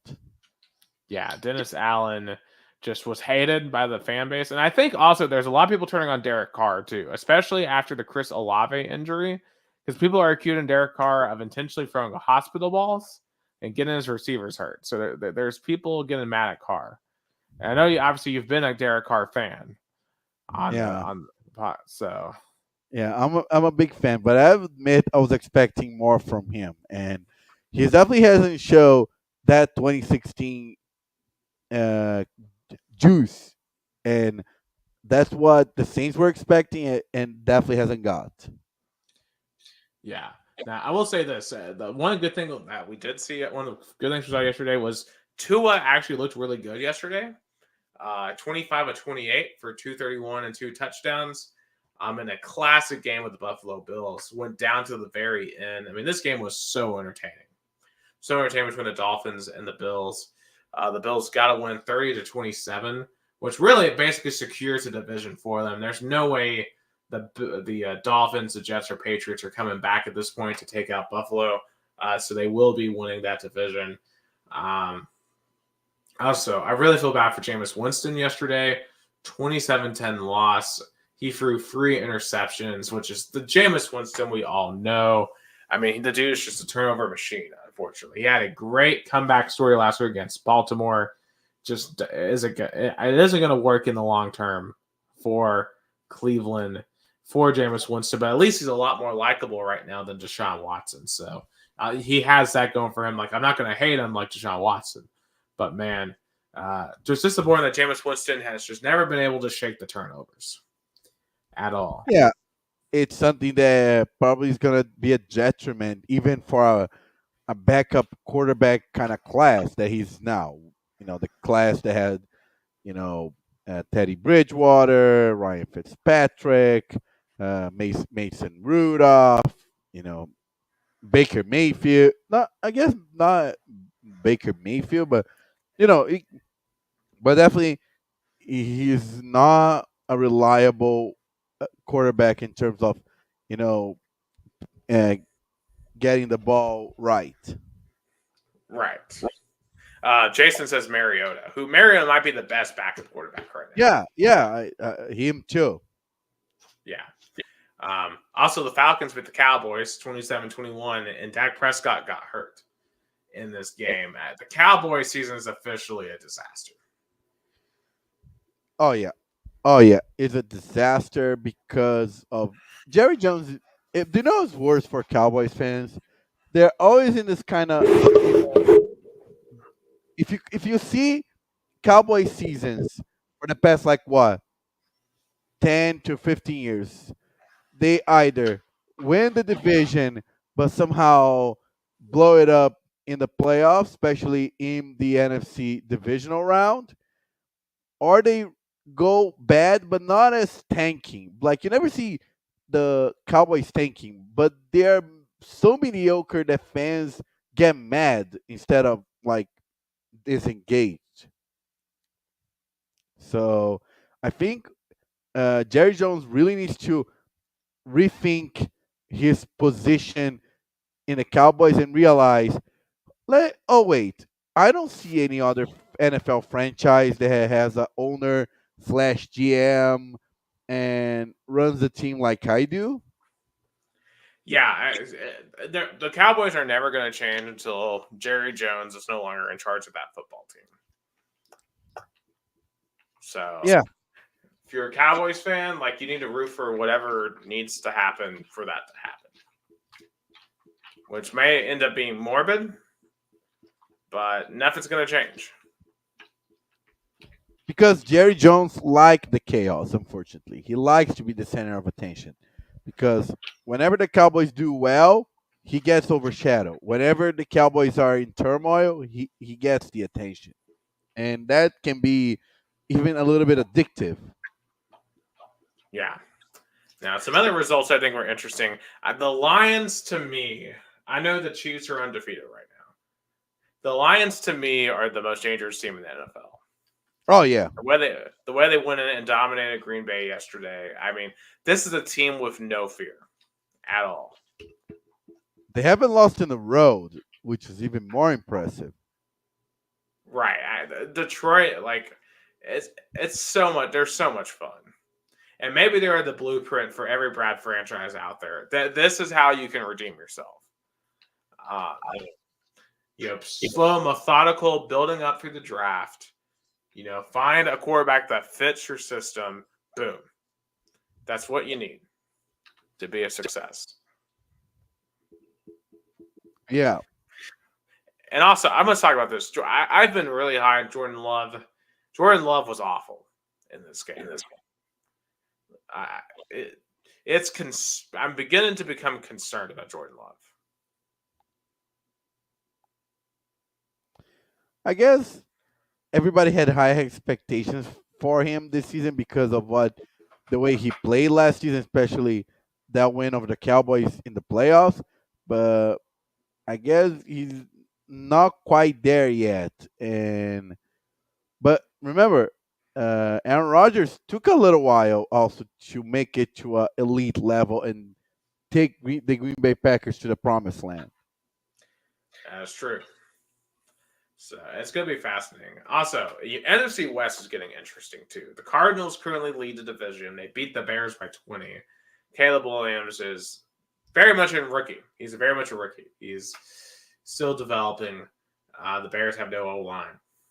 Now, the Rams, to me, though, look like the best team now in the NFC West because they finally are healthy again. And, man, they had an amazing win yesterday against the Seahawks. I mean, what a brilliant one-handed grab from Demarcus Robinson to win it in OT. And Sean McVay has a very talented roster on his hands, and when they're actually healthy, like they're a dangerous football team. Yeah, and this win on the road after being down by 10 at the end of the at the end of the half. Right. And then one last thing I'll bring up too is man, the Colts are in a tough spot. I mean, they bitched Anthony Richardson for Joe Flacco last week. Joe Flacco didn't really work out this week at Minnesota, and I don't know what they do from here. But how about Sam Darnold? I mean, what a performance, especially in the second half. Yeah, I mean, because he struggled in that first half, but they really got to go in the second half. And Jason said, benching AR didn't work. It's time to fire everyone. All right, there we go. So we have Jason Warwick. He is demanding everyone to be fired from Indianapolis. So yeah, I want everyone fired in Nashville. He wants everyone fired in Indianapolis. It's so funny how the AFC South right now, all four fan bases are mad. Even the Texans, they're probably not happy the way they play against the Jets. No. I mean, frankly, this week the team that probably looked the best was the Jaguars, and they lost. I mean, but at least they fought the Eagles hard. I mean, in terms of the Eagles, I mean, they controlled that game early, and they almost let Jacksonville come back and win. I mean, I know the Eagles are 6-2, but they're not impressive at all. Outside of Saquon Barkley. Saquon Barkley is unreal. Did you see where he hurdled the guy backwards? That might be the single coolest thing I've ever seen on the football field. Oh yeah, and if you look at the stats, of this game, Trevor Lawrence played a horrific match, and somehow the Jaguars kept it alive and had a really good third quarter. Yeah, it basically confirms what I think at this point. I think Trevor Lawrence sucks. I don't think he's good. For a number one overall draft pick, he's nowhere near as good as he needs to be. And the Buccaneers just took the lead in Kansas City. Touchdown to Cade Otton from Baker Mayfield. So now it's 13-10 at Tampa Bay, early third quarter. So could the last unbeaten go down tonight? Yeah, it looks like it. I mean, what a pass. What a pass. And what a bad coverage. I mean, the way the receiver got the ball with not only passing one, but two defenders. And that's just a good will route by Cade Otton. That's just a good play call there by Tampa Bay. Okay, let's pick week 10. So Thursday night, this one is going to be interesting. Bengals at Ravens. Last chance for, especially the Bengals, last chance of the season. But give me the Ravens. I'm going to take Ravens too. You just can't trust Cincinnati's defense. All right, we are punishing Germany for some reason. Giants and Panthers in Munich. I guess Germans are going to have to endure a matchup between Andy Dalton and Daniel Jones. Wow. Well, I mean, Bryce Young is starting again for Carolina. And to be fair, Carolina is slowly improving. Like, I actually kind of like some of the stuff they're doing. Like, both their rookies, Xavier Legette and Jadavion Sanders, not playing bad. Like, there's some young talent on that football team. And Bryce Young probably had his best game of his career this week. So just throwing that out there. I'm going to take the Carolina Panthers here. Me too. Give me the Panthers. Yeah. There may be a glimmer at the end of the tunnel for the Carolina Panthers. All right. Patriots at the Bears. Bears were undefeated at home, so give me Chicago. I agree. Give me Chicago as well. All right. Bills at the Colts. Give me Buffalo. Buffalo. Yeah. I'll take Bills too. Broncos at the Chiefs. Give me Kansas City. Yeah, I'll take Kansas City too. But hey, Denver's better than I thought they would be. And Bo Nix is better than I thought it would be too. All right. Falcons at the Disaster Saints. Oh, give me Atlanta. Yeah. Atlanta's a really good football team this year. 49ers at Buccaneers. Give me Tampa. I'll take Tampa too. However, Christian McCaffrey might return here. So, all right. The Steelers at the Commanders. What a game this is going to be. This should be a primetime game. That should have been a Sunday night football game. That really smells like a Sunday night football game. Well, we have Lions at Texans this week. So, I mean, that's a game worthy too, a Sunday night. That's true. And the Monday Night Football I would replace the Monday Night Football then. Because Steelers and Commanders really feel like a night game. But give me Commanders. I'm going to go Steelers. I'll take the Steelers on the road. Much more veteran team. All right. Vikings at Jaguars. I was going to say the Commanders are undefeated at home, especially after that Hail Mary in the Chicago game. But speaking of this next matchup, give me the Minnesota. I actually going to take Jacksonville to pull off the upset at home.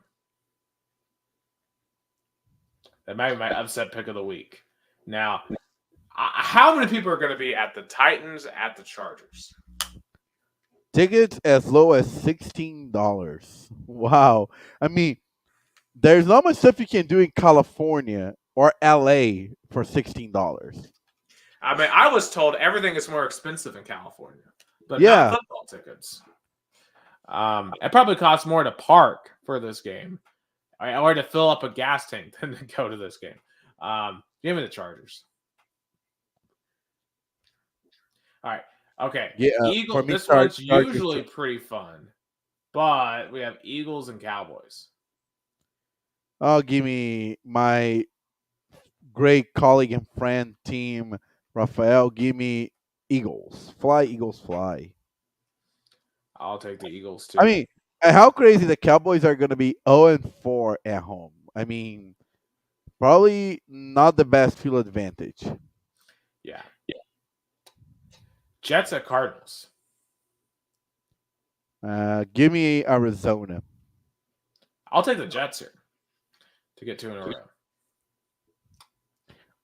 All right. Sunday Night Football, the Lions at the Texans.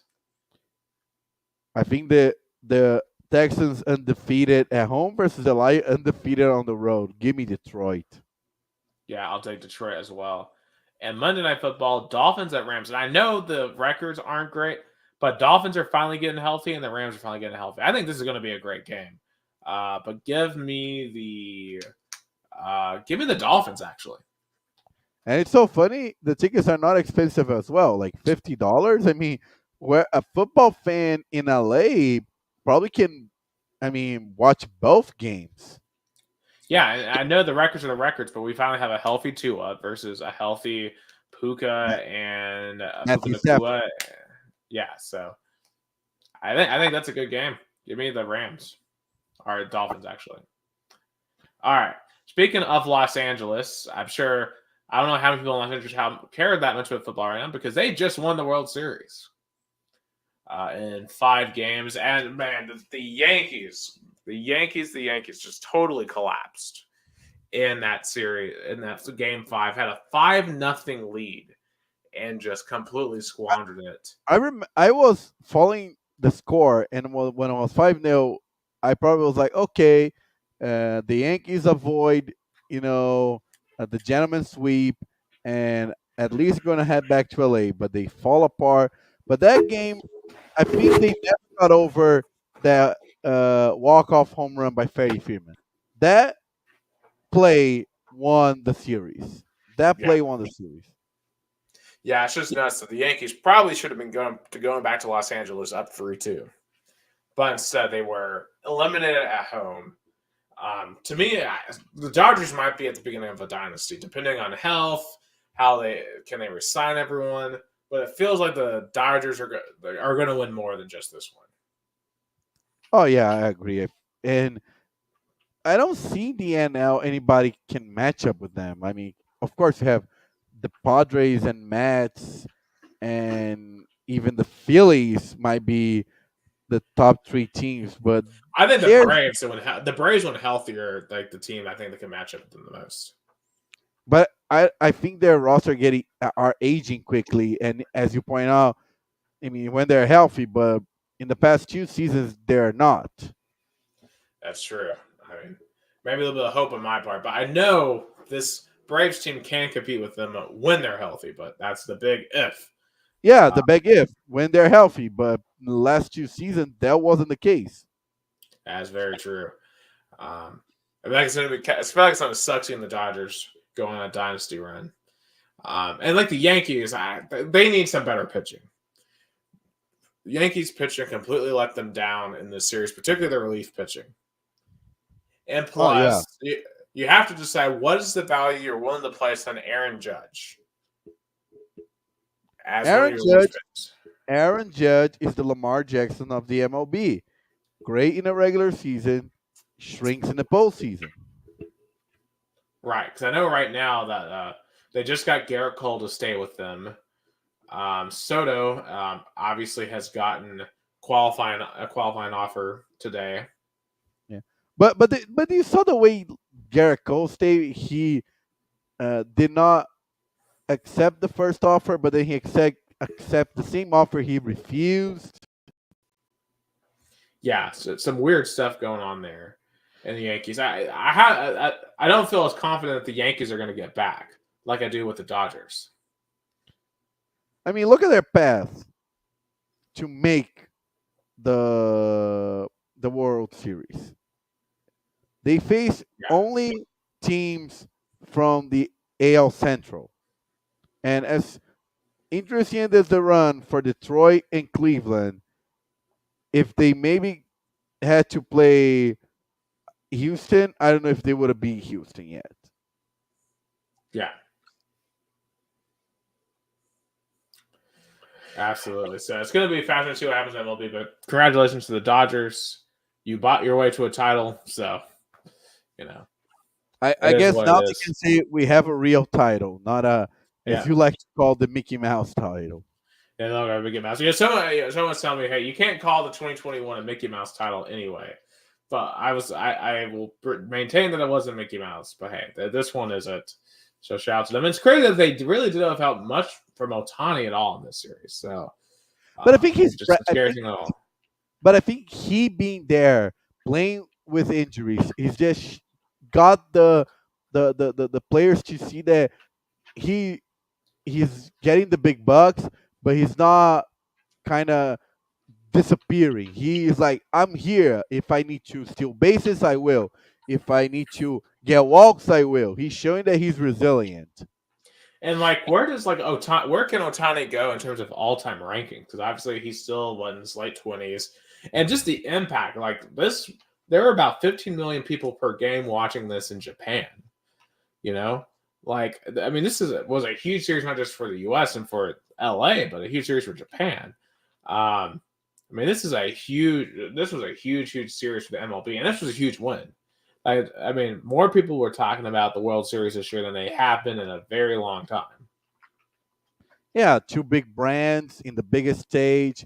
Definitely, like we said in our last pod, nothing against the Texas Rangers and the Arizona Diamondbacks, but like the sports fan, the average sports fan, not the diehard ones, or even the baseball diehard ones, they want to see the big brands there. They want to kind of see big names, not good rosters, but with no stars.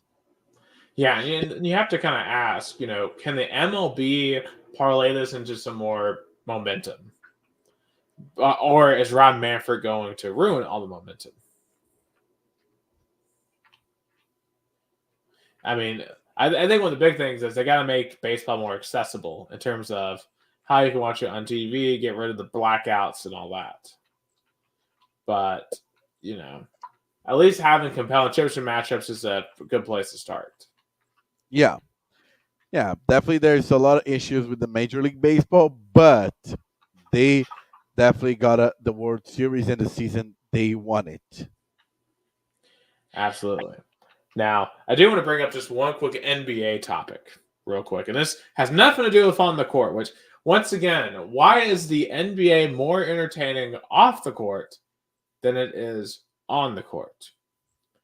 We've talked about this before. Like, the NBA is the one league where it's much more entertaining to talk about what happens off the playing surface.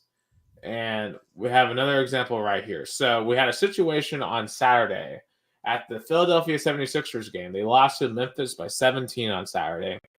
So here's what happened. A columnist named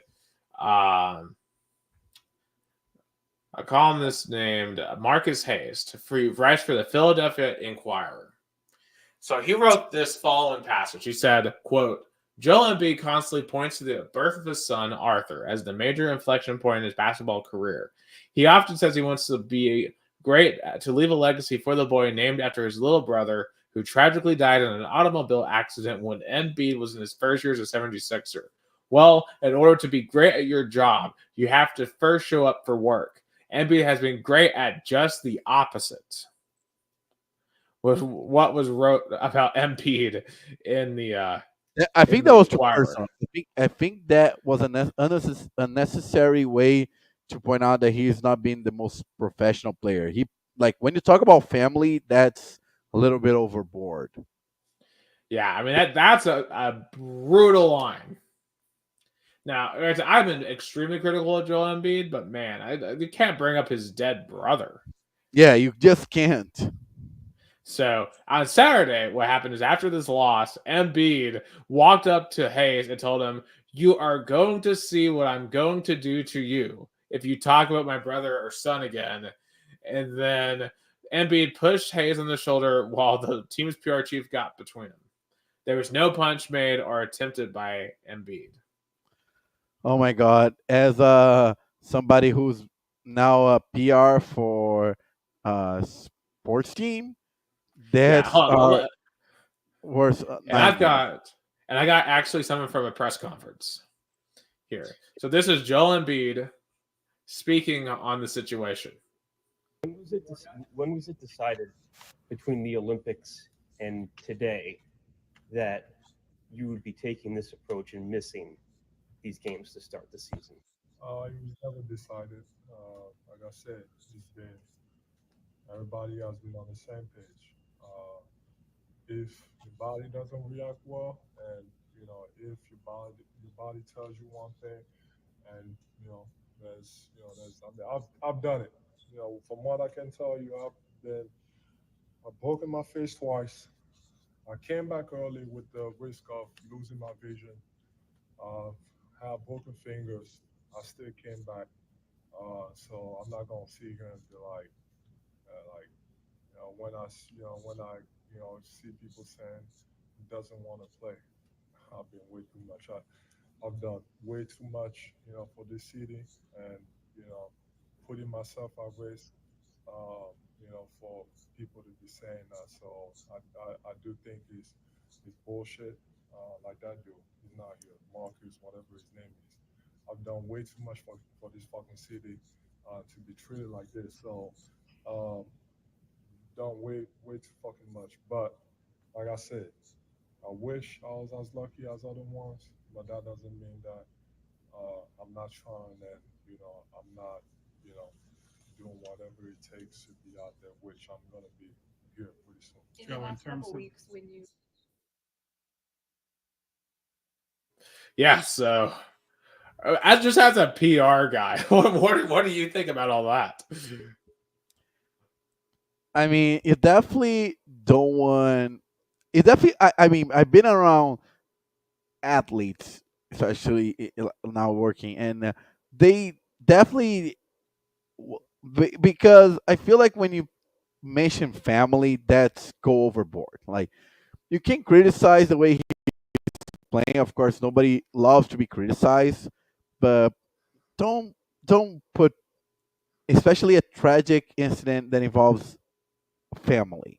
Like you can like what I would advise the I know he's a more prestigious journalist than I am, but I would say to him like approach in a way more positive, like hey Joel Embiid, or like putting up words that kind of goes towards more like if you be a better basketball player, you're gonna make your brother proud, something like that. Not saying that he's disappointing someone that was in a involved in a tragic incident and is not here on this planet. Yeah, I think we rough agreed that the writer went a little too far, but man, it's But I thought so. But there were altercation between the both them or not? well, he kind of shoved him, but like he didn't like punch him, but still, like clearly a very tense situation. And that's the thing. Like as a sports journalist, you can't really go nowhere near that far. No. So very interesting. And yeah, the 76ers are 1-4 right now. Not a good start to the season at all. And I already know the 76ers are going to be one of the most criticized teams in the league just because they have no success in the postseason. I mean, they got beat by the Knicks last year. So, and with the load management and stuff, I mean, they're going to be under a microscope. And right now, that Philly team already seems to be crumbling under the pressure. Oh yeah, I think definitely the 76ers are one of the most teams that has a lot of pressure to coming this season. Absolutely. And honestly, I really honestly haven't watched that much of the NBA otherwise because I've seen some people talk about why are the ratings down. Well, I mean it's October and November. Like there's Football, which is yeah number one football. sport in America. Also, Greg Popovich is going to be out indefinitely due to an illness. So, want to mention him. He suffered a health issue before Saturday's game. So, I hope think he gets better. I hope he gets better too, but it's time for him to call it quits. He had a great career, two great dynasties. Just like enjoy the retirement. You earn it. Yeah. And just quickly looking at standings, even though they don't really matter much right now. Perhaps the most shocking thing so far: the Bucks are last place in the East at 1-6. I wouldn't take that much of a proportion if they keep outside of the playoff spot for in late December. Then you should start getting worried. Right. And there's only two undefeated teams left. Got Oklahoma City and Cleveland. So curious to see how long they can remain undefeated between those two. Speaking of more controversy, man, NASCAR. We've talked about it for a long time. This whole idea of having playoffs in motorsports. And man, did it blow up in everyone's face yesterday. So basically, let me set the scene here. So you had William Byron and Christopher Bell. They were a point apart in Martinsville. And it was coming down to the end. And William Byron is fading. So if he loses any more positions, he's going to get knocked out of the championship for him. Meanwhile, Christopher Bell was really struggling to pass anyone. He needed to pass someone to get to the Final Four. So here's what happened. And the problem that we've really begun to see in NASCAR is team orders and manufacturer orders. I mean, you have three manufacturers in NASCAR. You have Chevrolet, Toyota, and Ford. And with Chevrolet, they had the three of Austin Dillon and the one of Ross Chastain, both Chevy drivers, behind the 24 of William Byron, a Chevy driver. And basically at Martinsville, a short little paperclip track, you had both drivers just sitting right behind the 24 for like 10 laps. They weren't trying to race each other. They were just blocking. And it was pretty obvious. And if you're listening to your radio transmission, they were basically told not to pass the 24. Don't pass it.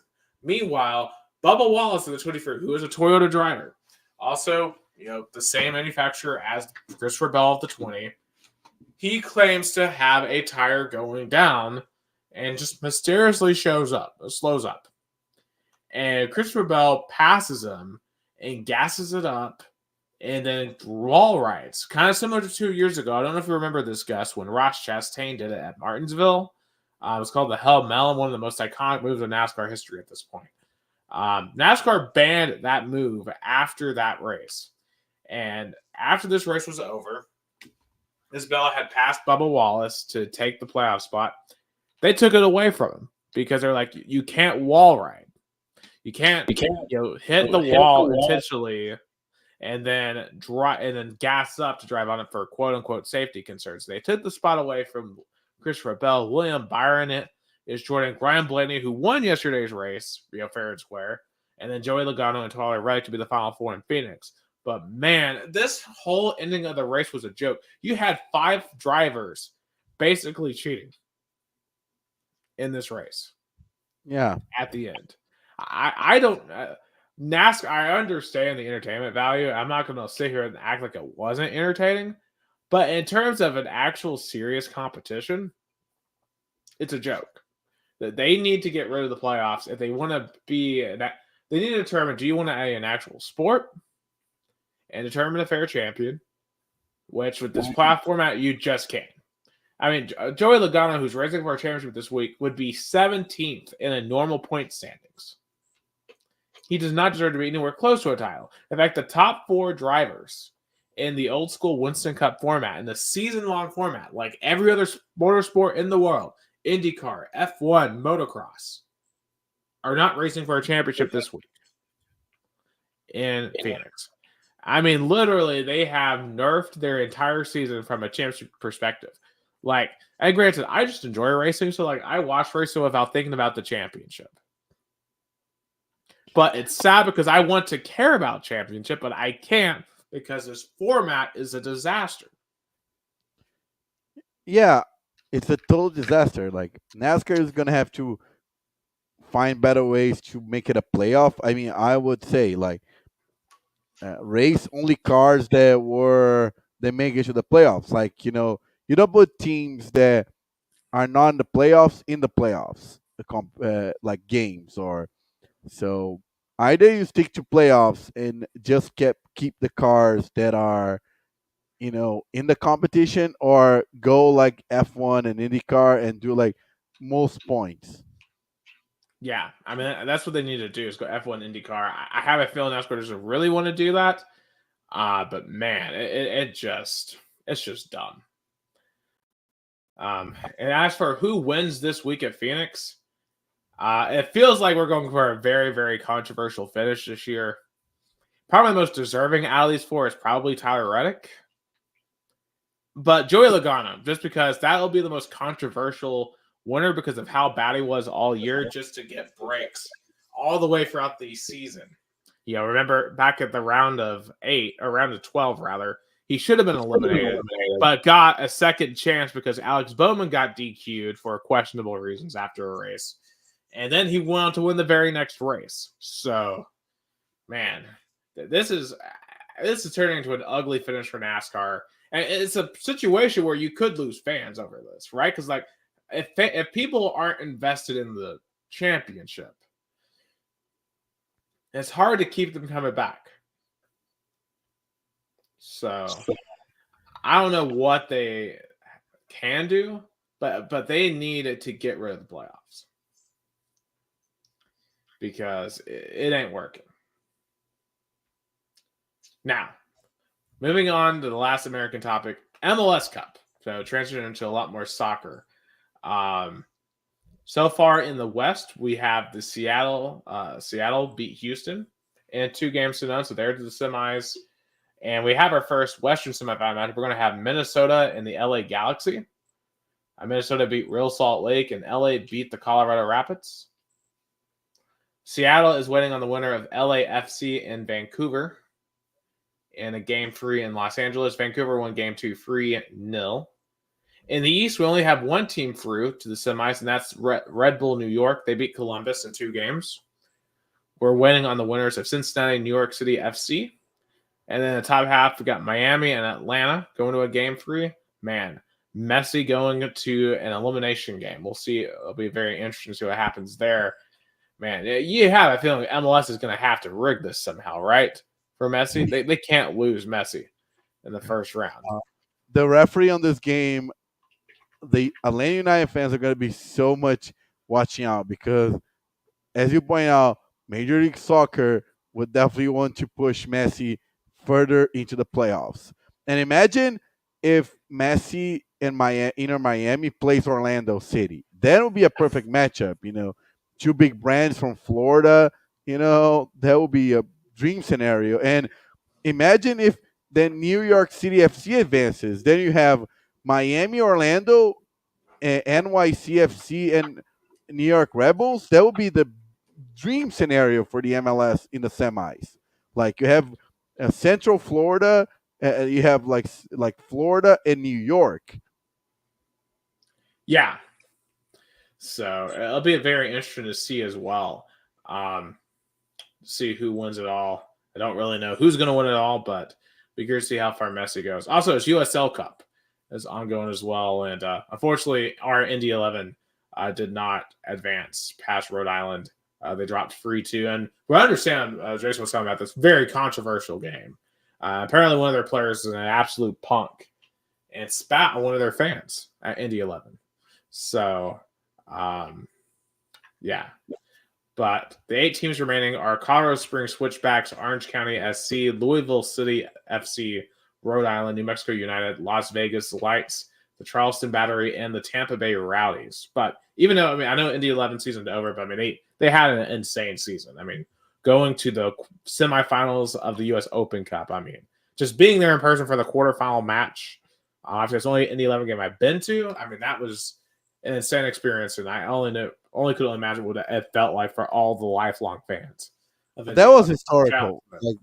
Like for Indy 11 this season was probably of course, if they would have won U.S. championship, it would be the perfect season. But they already feel like that game in Kennesaw, that was the season game. That was it. When they won this game, whatever came next was not gonna matter. That was the game, and that was history for Indy 11. Absolutely. So, yeah. So, shout out to them. I don't know who's going to win all of that. But anyway, that's all the American sports. What's going on in Brazilian sports? Let's start with the big game of tonight. Corinthians, that seems heading to second division. They seem that they were gonna have a terrible season, but boy oh boy, when and when tough came, when really a big game like a rivalry game against Palmeiras come up, and they played their hearts out. They play a really good game, 2-0. Great performance by Rodrigo Garro. I feel like Palmeiras defense are probably in the worst shape in years. Definitely unrecognizable. I think Botafogo is going to win tomorrow and going to make a 6-point lead. I don't see Palmeiras winning the Brazilian Championship, especially after this game. Definitely bad performance by Palmeiras and really great. Like Corinthians won not one, not two, 3 games in a row. And they're out, completely out of the relegation zone. They're in a 4-point lead with the first team in the relegation zone, Atlético Paranaense, which still has a game to be played. But I mean, Corinthians right now definitely are, after this game. They're still fighting to get out of the relegation like battle, but I think this game cements like, okay, we're not gonna win any championships again. We were eliminated last week for the Sulamericana. We were eliminated in the semis as well in the Brazilian Cup. Bad state championship, but at least we're not gonna get relegated, and we finally beat our arch rival, something that we couldn't done for the past 3 years. So overall, I think Corinthians probably saved their season today. And Brazilian Cup final yesterday. Great game, great game. Flamengo 3-1. Gabigol, that hasn't played good all season, but he always rises up. He's a clutch player. Like, talk about a soccer player who is clutch. Gabriel Barbosa, Gabigol, because he's not good in like a regular. He's the opposite of Aaron Judge and Lamar Jackson. Gabigol is like not good in like a Brazilian championship, regular season game, but when it comes to final games in the playoffs and especially in the biggest spot, he always rise up, score twice, 3-1 in the first leg, in the first leg against Atlético Mineiro. Next Sunday is the second game in Minas Gerais to define who's the Brazilian Cup winner. A little bit controversy off the field. I don't know if you saw it because he's such a important player internationally. Marcelo, you remember him? Played for Real Madrid for I also want to say almost 20 years. He was at Fluminense.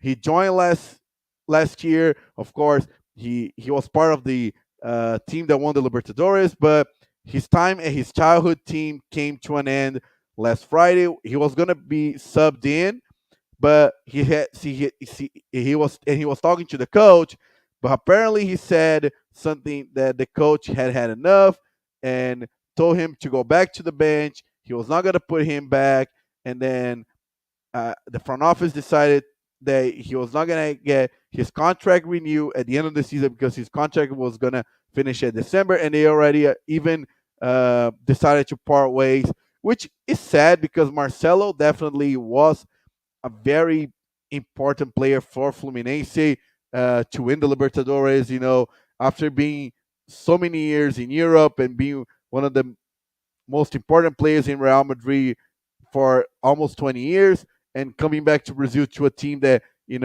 he played in the academy, leaving like that, it tastes bad. It feel it couldn't be a better situation. Like, I wish this wouldn't happen, and at the end of the season he could have had a final game, like a goodbye game, but unfortunately he's not a Fluminense player anymore. I guess we didn't talk about it in the last episode. So I want to bring up a point there. It sounds a lot like Antonio Brown. I would compare to Antonio Brown because Marcelo definitely had a better career than Antonio Brown. Like Antonio Brown did not win any titles with the Steelers or with the maybe I guess he won with the Buccaneers, but I mean he won title. Like Marcelo had a really a tremendous winnable career. Like he was very. If it was like I'll say if a player in the NFL that was drafted by the Titans then go on to play in another team, be really good, and then come back to end the careers with the Titans, and then before the end of the season, he part ways because of an argument with a coach, kind of like that. Absolutely. And the Chiefs have now just tied the game here in Tampa. And But oh boy, but Mahomes is down. yeah, Mahomes is down. He's getting backed up. I don't know how. Did he get hit? Yeah, Oh. Well, we have a situation. Patrick Mahomes is injured. What happened? Let's see what happened here. it's showing right now, at least for me. So he's Did he running get hit? for the ball. Oh, it was No, I guess his self injury was no, he did. Yeah, that's a non-contact. non-contact. Maybe a hamstring or something like that. Yeah, what in the world? Oh, he just slipped because it was raining in Missouri Yeah. today. Because they've been having some tornadoes to the south of Kansas City, but they're on the north end. Oh man, he can't walk. Yeah. Wow, Very weird injury. holy cow! The face of the NFL, And man. they're showing the replay. Oh, or maybe with the torso. His step, his left foot was a weird step. You know when you're walking and your foot goes sideways, and I think that was kind of like it with his left foot. Yeah. So who's the backup? Oh, Carson Wentz is the backup. Carson Wentz of oh my! Carson Wentz out of everybody. No, imagine this. Imagine this. Imagine Patrick Mahomes out the season. Carson Wentz fill in, and the team stays good and it wins. Kind of reverse what happens to when he was the starting quarterback for the Eagles. Right. Well, he's walking on his own right now. If I'm KC, I probably don't. I would not risk throwing him back in here. I mean, this is one game in the regular season. Yeah, he's sitting down in a stretch, and let's see what Andy Reid decide to play him or not. I wouldn't. I agree with you. Yeah. Wow. Huge development there. Yeah, but just to finalize Brazilian topics, Libertadores final, all Brazilian again for the fourth time in 5 years. But now two teams that haven't had a lot of tradition in the competition, like Atlético Mineiro won in 2013, but it was their only final. Botafogo first time ever, which is crazy. A team that has been one of the historical teams in soccer, not only in Brazil but in the world. First time ever making the Libertadores final. Both deserved.